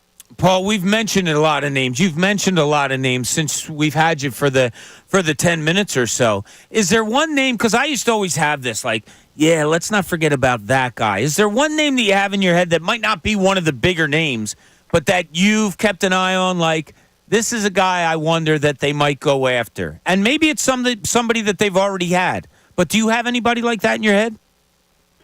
Yeah, I mean, the one name that's kind of popped up recently that it's kind of struck a light bulb that it would make some sense. And again, not a name that's going to excite a lot of people, but Jeremy Grant is a guy who was here, started his career in Philadelphia. Listen, for the career he's had, a hell of a second-round pick, right? Yeah. To have the career he's had. You look at his contract with Portland. If you were to, let's say you were to trade for him, he's, I think, at around $29 million this year. So you could theoretically trade for Jeremy Grant and then still sign a Kentavious Caldwell-Pope player. So then you're looking at, maybe a starting five of KCP. Maybe you can, rope Oubre back into a return, Jeremy Grant, and Embiid. Again, not super exciting, but that has a chance to be an elite defensive lineup. And then you get the scoring, obviously, from Maxey and Embiid with those other guys kind of supplementing it. But Jeremy Grant's become a really good shooter. He's over 40% the last 2 years, I think, at over 5 attempts per game. He's been in a couple of really bad losing environments, so it's kind of hard to judge how good he'll be as sort of the third option, I guess you would say at that point. But it's a name that I think is worth monitoring, and there are paths that make sense and where he could fit as a Sixer. Well, Paul, listen, we really thank you for taking a couple minutes with us. I know for a fact how busy you've been over the last few days, and more of it to come. So we will be in touch, and we thank you for the time as always. It's what I signed up for, Bob. I appreciate it, man. All right, buddy. Thanks. Paul Hudrick from Liberty Ballers, giving us some inside information about the 76ers. Bill, you brought up the question that is, I think Josh brought up something about a black hole or a black spot earlier in the show. You may have hit on it right there. What if? That's the fear. Yeah, right? That is the biggest fear for Sixers fans. And I've tried to be patient, and I know a lot of us have tried to be patient, saying, look, this is the offseason where they're going to have all of these assets and all of this cap space. But if they miss on everybody, is the plan really going to be we go into the season and just wait to see who we can make a trade for at the deadline again? Because then you know what you're going to hear in the postseason. Well, this unit really didn't have an opportunity to play together. We can't do it again. We can't. And the most immediate reaction is going to have to be, hey, Kelly Oubre, you're back. Hey, DeAnthony Melton, you're back. Hey, everybody that was on the team last year, stay here, don't go anywhere, because you have to fill out roster spots. Hey, Tobias Harris, you're back. Yeah, you keep bringing that up. I don't know. I wouldn't do it. I wouldn't do it, but I think they keep missing. If other players keep deciding to stay where they are, I could see a scenario where they bring them back. I hope they don't. Because if you're going to try to sell us on the idea that you couldn't land a star and you bring Tobias back. Yeah, goodbye. You know what else is missing? The 12 o'clock sponsor, because I forgot it. It's Service First Heating and Air Conditioning. Get 0% financing for 72 months and a $500 rebate when you purchase a complete heating and cooling system from Service First. Learn more at ServiceFirstHVAC.com. Josh, what do you got, Bill? No, I was just going to say, for those who are interested in the NHL draft, there was a lot of reports that the Flyers were trying to move up to the number 4 overall spot with the Columbus Blue Jackets. It's now being reported by many sources that is dead. It's not going to happen. They're not going to be able to move up. Yeah, I read a story about that last night, and it made me feel good. Danny Briere, good for you. Trying to, get going what you got. I have to admit, a Berkeley Catton kind of guy. So I'm hoping that they get that center from Spokane of the WHL. He's a guy that, as far as I remember, he's a weapon with the puck on his stick. That's right. He can toy with defenders, baiting them to get in close before either using his edge work to cut around them or his playmaking ability to pass it off to a teammate. Wow. That's just off the top That's of my right head. off the cuff there. You don't even. How do you like that? He's not reading anything. YouTube, keep your mouth shut. YouTube. Are you kidding? Let's go, Berkeley. Berkeley Catton jerseys will be lining up before you know it. Mitch in East Windsor, you're on 97.5 The Fanatic. What's up, Mitch? Hey, how's it going, guys? Doing great. Pretty happy with the draft picks. I hope they signed the Anthony Melton. Now you have the Ehrmann and M boys. Boner's a decent draft choice, making play with power forward, but he's raw. And I like a little nepotism in Los Angeles. Besides Bronny and Bron, I'm sure in 3 years LeBron will be playing, and every demand that they draft only the Lakers will draft Bryson James. The Clippers drafted Christie's brother Cam, Max and Cam, so they got a little nepotism going in Los Angeles. And what are you thinking? Thanks for taking my call. It's a theme, and thanks, Mitch. Appreciate it. It's a theme. There's some nepotism going on out in L.A. All right. There's some nepotism going on everywhere, all over sports. And look, and sometimes it's not just because of nepotism. You saw Ken Griffey Jr., he earned it. Look, sure. Kyle Shanahan. I don't think Kyle Shanahan is a great coach.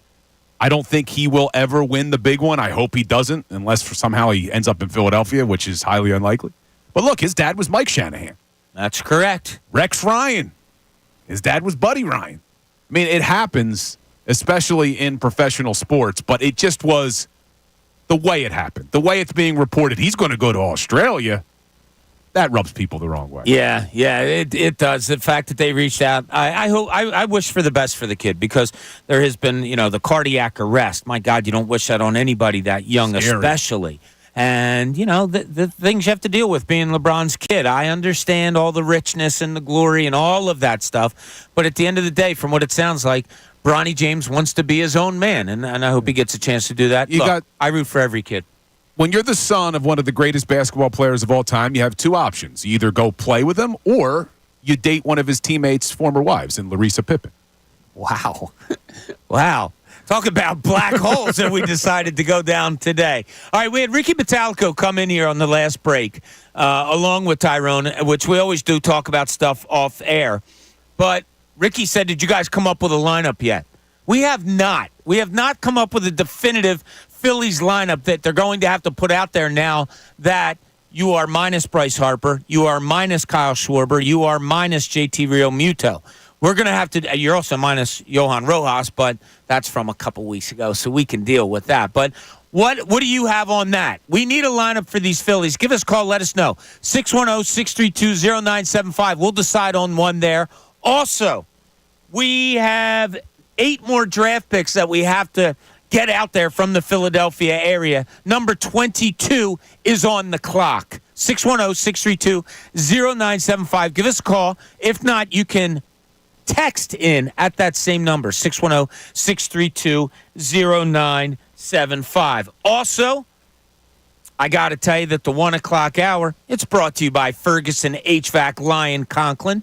Attention HVAC contractors, for equipment, parts, and supplies for every heating and cooling job, visit one of Ferguson's counter locations in Bensalem, King of Prussia, Pennsauken, or Westchester. All right, when we get back, more Sixers talk if you want.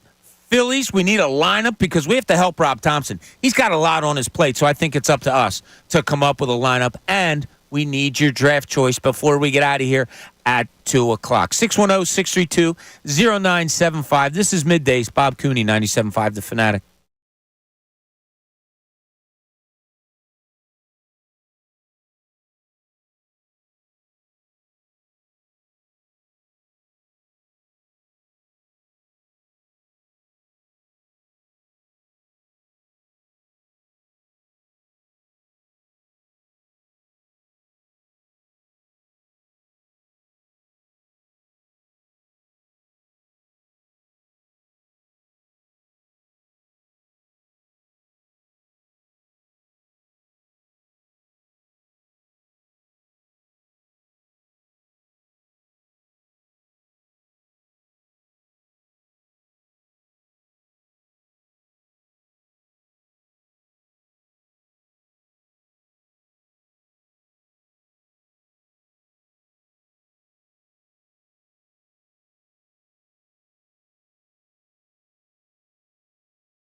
Welcome back as we start to close things out here on this week. A half hour left on the midday show. So glad you joined us.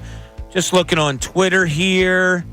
Sixers are interested in signing Klay Thompson this offseason per Sam Amick and Anthony Slater.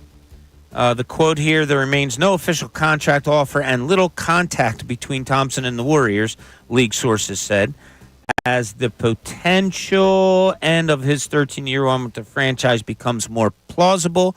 A league source said Philadelphia has interest in Thomas. I've learned throughout, and we all have throughout our careers, that interest could mean as little as, hey, how you doing? Oh, things aren't working out there. Well, if you're interested in coming here, let us know. Or it could be more. But Bill and I both agree. Look, I love Klay Thompson's game, loved watching him play, all of that. Even if he is declining, could there be some things here that help the 76ers? Yes, but I do not want a declining 35-year-old player here. Sorry, I'm looking at other things. Maybe I'm wrong, but that's just the way I am. We're talking about a lot of things. Sixers front office. We need a Phillies lineup, and Rodney's going to help us out with one of those. Rodney in Mount Airy. You're on 97.5 The Fanatic. Hey, what's going on, guys? What's up with you? Yeah, earlier y'all was talking about, what would be, the reason why, these big NBA free agents, the Sixers having a hard time getting these big free agents, and I really think that, y'all just touched on it when it comes to LeBron James. He called them and decided that he wasn't coming through. I really think, if you remember that year, that summer, Brian Colangelo got hit with the burner accounts. They had to scramble to find a new GM. The organization was all over the place. So I guess he did. I guess during that time it was kind of hard to get LeBron because he's man, they don't even got it together over there because of that scandal that went down. So that kind of rubbed 8 NBA free agents like LeBron the wrong way. So, and just the past history with the trusted process and, us drafting Mikal Bridges and trading him, basically embarrassing him and his mother. They have a history of doing things that rub plays the wrong way, and I really think that the mixture of the ownership and the organization can be the reason why these big free agents. I mean, other than it's Philadelphia, it's a cold city. Right. It's not LA, it's not Miami. But when it comes to the organization, because you gotta look at this, the Eagles, the Phillies don't have a hard time getting players, but when it comes to the Sixers, you got to look at it. It got to be the front office and the ownership. Yeah, Rodney, all great points you're making. Thanks so much for the call. Plus, let's not forget they had 2 number 1 picks in the span of a couple years together. That didn't work out here. You had a number 3 pick overall because of the process in Jahlil Okafor. That didn't work out here. You talk about the burner account. You talk about so many things that haven't gone right. Markelle Fultz comes here and loses his shot. Just so many strange things have happened around this organization. And, Bill, as you know, as well as I do, professional players in their sports, they're pretty educated on what's going on in the sport. Absolutely. And look, this is why when I talk about this current front office, I know fans are frustrated, but we could bring it all the way back. It did start with Sam Hinkie and the process where you're implementing a losing culture.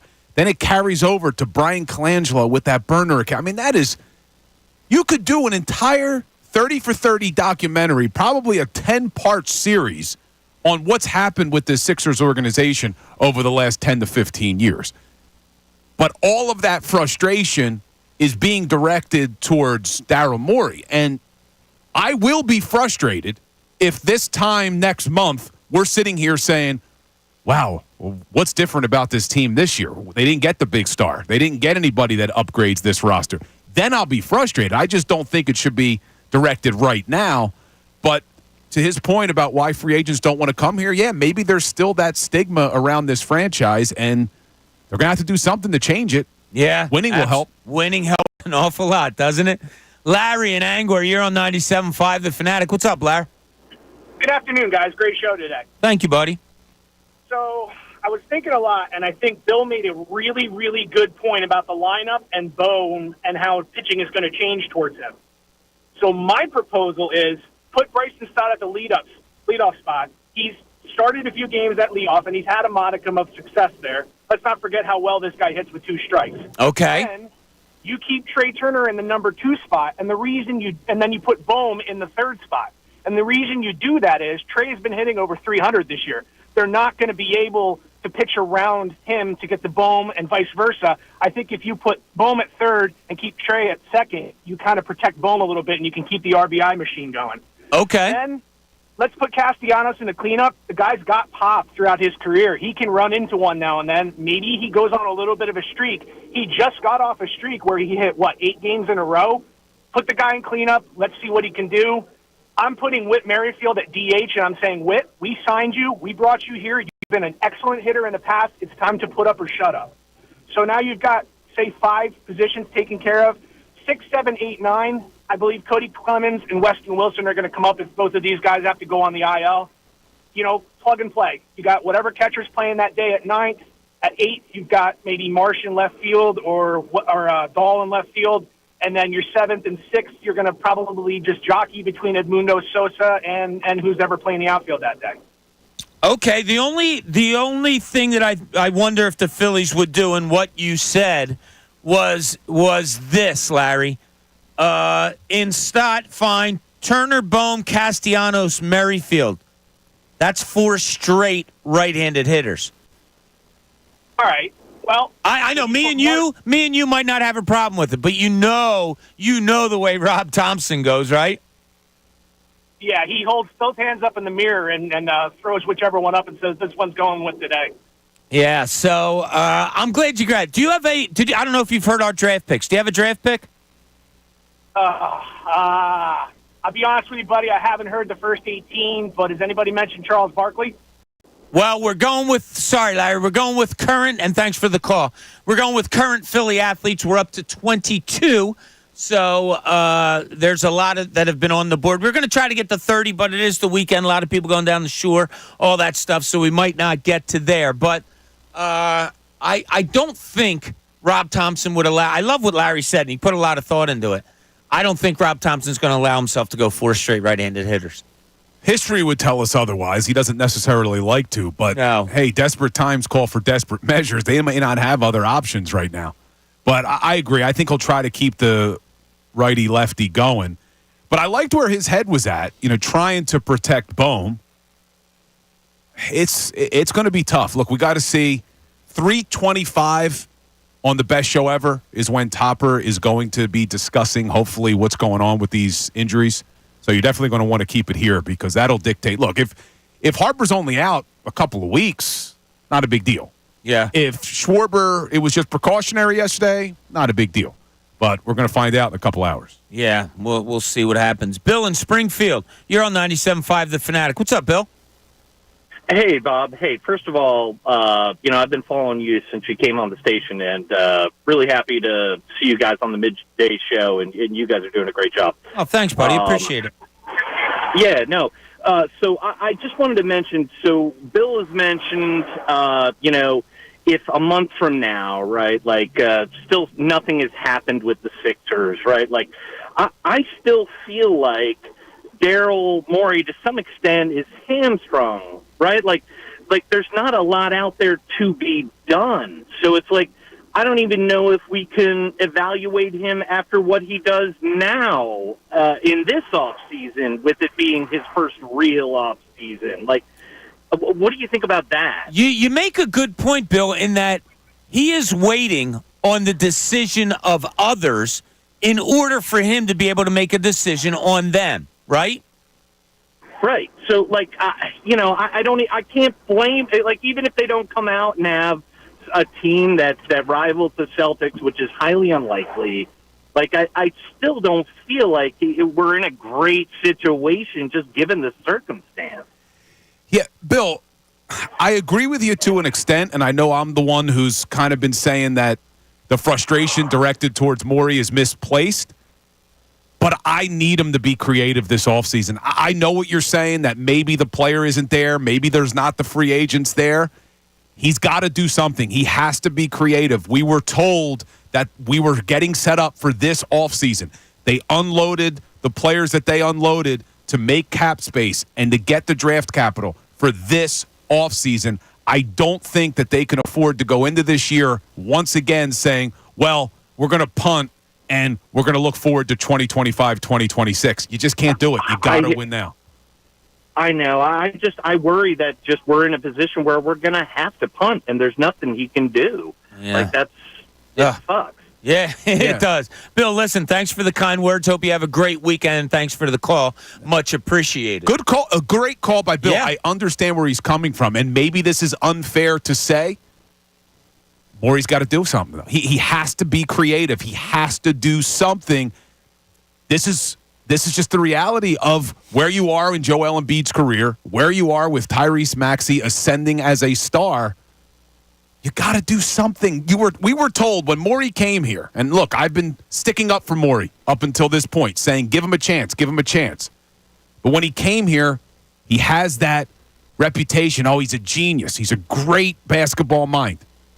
Show us now. Yeah? Show us. Yeah. No, I'm right there with you. Mark on the cell has some names. Mark, you're on 97.5 The Fanatic. Well, let me help our Sixers organization here, Bob and Bill. Here, I'm going to make it real quick. I would actually go at and get DeMar DeRozan, number one.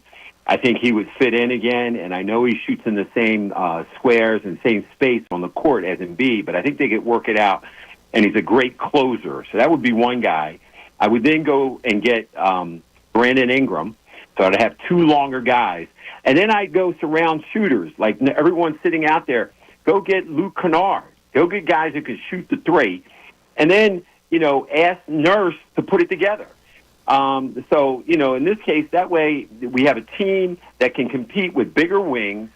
And, DeMar's at a point now that we'll get him for maybe around $25 to $30 million and still have room to get Ingram.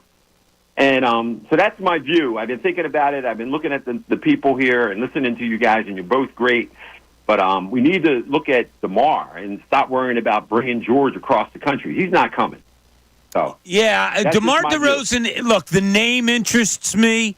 I've always said, give me the best players as a coach. I'll make it work. Like, you know what I mean? If I'm as good a coach, or if I was as good a coach as Nick Nurse, I think he's pretty confident in saying, oh, I don't care about style. You give me the best players, I'll make it work. DeMar DeRozan, as you said, mid-range shooter, might clog up a lane, whatever. But if you're a great coach, you make it work, right, Mark? Yeah, and Bob, you and I both played in this case, and we used to talk about this.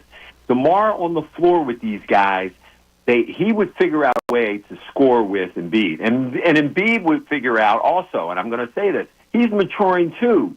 So his role is going to change a little bit, and maybe he, makes a little alteration, and then the game flows a little bit. But you got to go get shooters. And like Luke Kennard, he's 6'6", and he shoots the ball, and he's got a little dog in him. So we need to get guys like that. Is he done playing with his hair? Who knows? Dude, did you remember that, Mark, though, when he came into the league? The guy would not leave his hair alone. Always playing. It drove me nuts. But then I think he got some transplants and he's okay. But at 44 or 42. I'll tell you what, Mark, I just looked up his stats. And listen, thanks for the call. I hope you have a great, great weekend. I just looked up Luke Kennard's stats because that is not a name that has come up at all. Duke guy, left-hander. I think many are familiar with him. But this is his three-point shooting percentage through the years. 45, 54, 48, 50, 47, 40, and 39, 42, 44. That's really good shooting percentage from three. Interesting. So yeah, it is interesting. That's a name that hasn't popped up, and that's not too bad. And I think I looked up his numbers. He's like $8 million a year or something like that. Nothing too crazy. Maybe I messed that up. Might be 11. But all right, when we get back, we have a couple texts that we want to get to. We're going to close it out, take you to the best show ever with Tyrone, Ricky, and Silvana. And then we're going to start our weekend. Hope you are too. This is Middays, Bob Cooney, 97.5 The Fanatic.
Back as we close things out here, midday show taking you to the best show ever.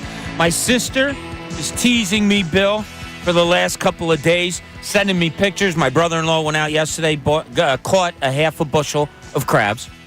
So she sends me another picture today of them sitting around eating the crabs. And then she sends me another picture of them sitting on the waterfront somewhere down in the Baltimore area. Rubbing it in. I'll tell you, that's just mean. These older sisters, they're just mean. All right, we've been pretty active on the text line, so we're going to let Josh kind of finish out these things. Josh, you have about, you got about 5 minutes, so take your time, speak slowly, let Bill and I just sit back and relax. But let us know what our texters have to say. All right, Bob, what do you want first, Sixers offseason or lineup combinations? I said it's your time, Josh. You pick. My time. All right. Let's do it. We got a Sixers offseason trade, not trade, but Bob and Bill, we need to consider DeMar DeRozan and Jeremy Grant based on numbers. The Sixers could have both. Please discuss. DeMar could work with Sixers and would shoot more threes to try to win a championship. Does he not have a relationship with Nick Nurse? He would shoot more threes to win a championship. It's not his game. So I don't know if he could change it that easily. Jeremy Grant is very interesting, very athletic, has become a really good basketball player. Hopefully he doesn't remember me because on his way out he had an unkind tweet about me. Oh. Yeah, so it was a misunderstanding. I think I got in touch with him and let him know. But yeah, when he got traded, there was a plethora of guys on the Sixers team that played his position who he was behind at the time. The Sixers got, I believe, like Ersan Ilyasova for him, a person of need.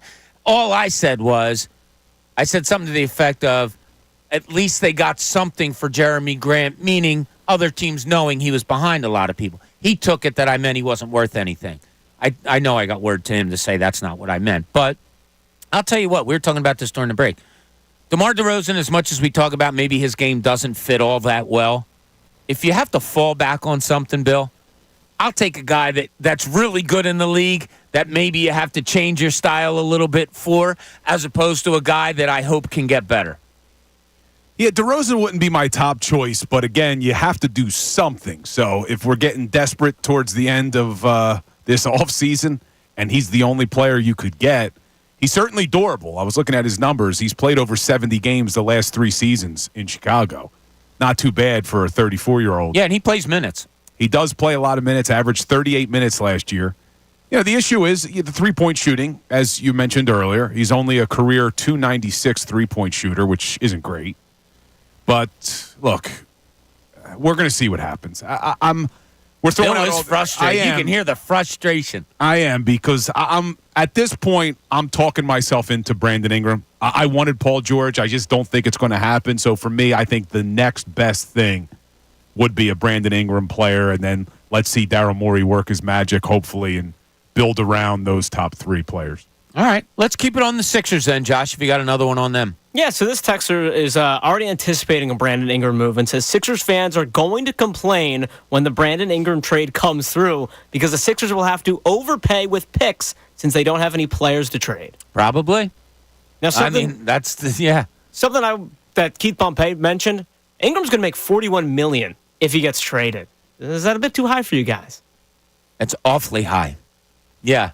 It's awfully high because of the situation the Sixers are in, and if they're getting him, they have to add others, but it's awfully high for a guy, especially named Brandon Ingram, to me. All right, what about, what else you got? All right, we got 2 different lineup combinations. We'll go John and Wayne. Rapid fire. Trey Turner leading off. Cody Clemens batting second. Alec Boehm hitting third. Nick Castellanos hitting fourth. Stott batting fifth. Edmundo Sosa batting sixth. Brandon Marsh batting seventh. David Dahl batting eighth. And Rafael Marchand being ninth. Cody Clemens is the big one there, hitting second. Maybe Rob, right? Is that what he had him second? Yeah, maybe Rob Thompson does have something like that in mind.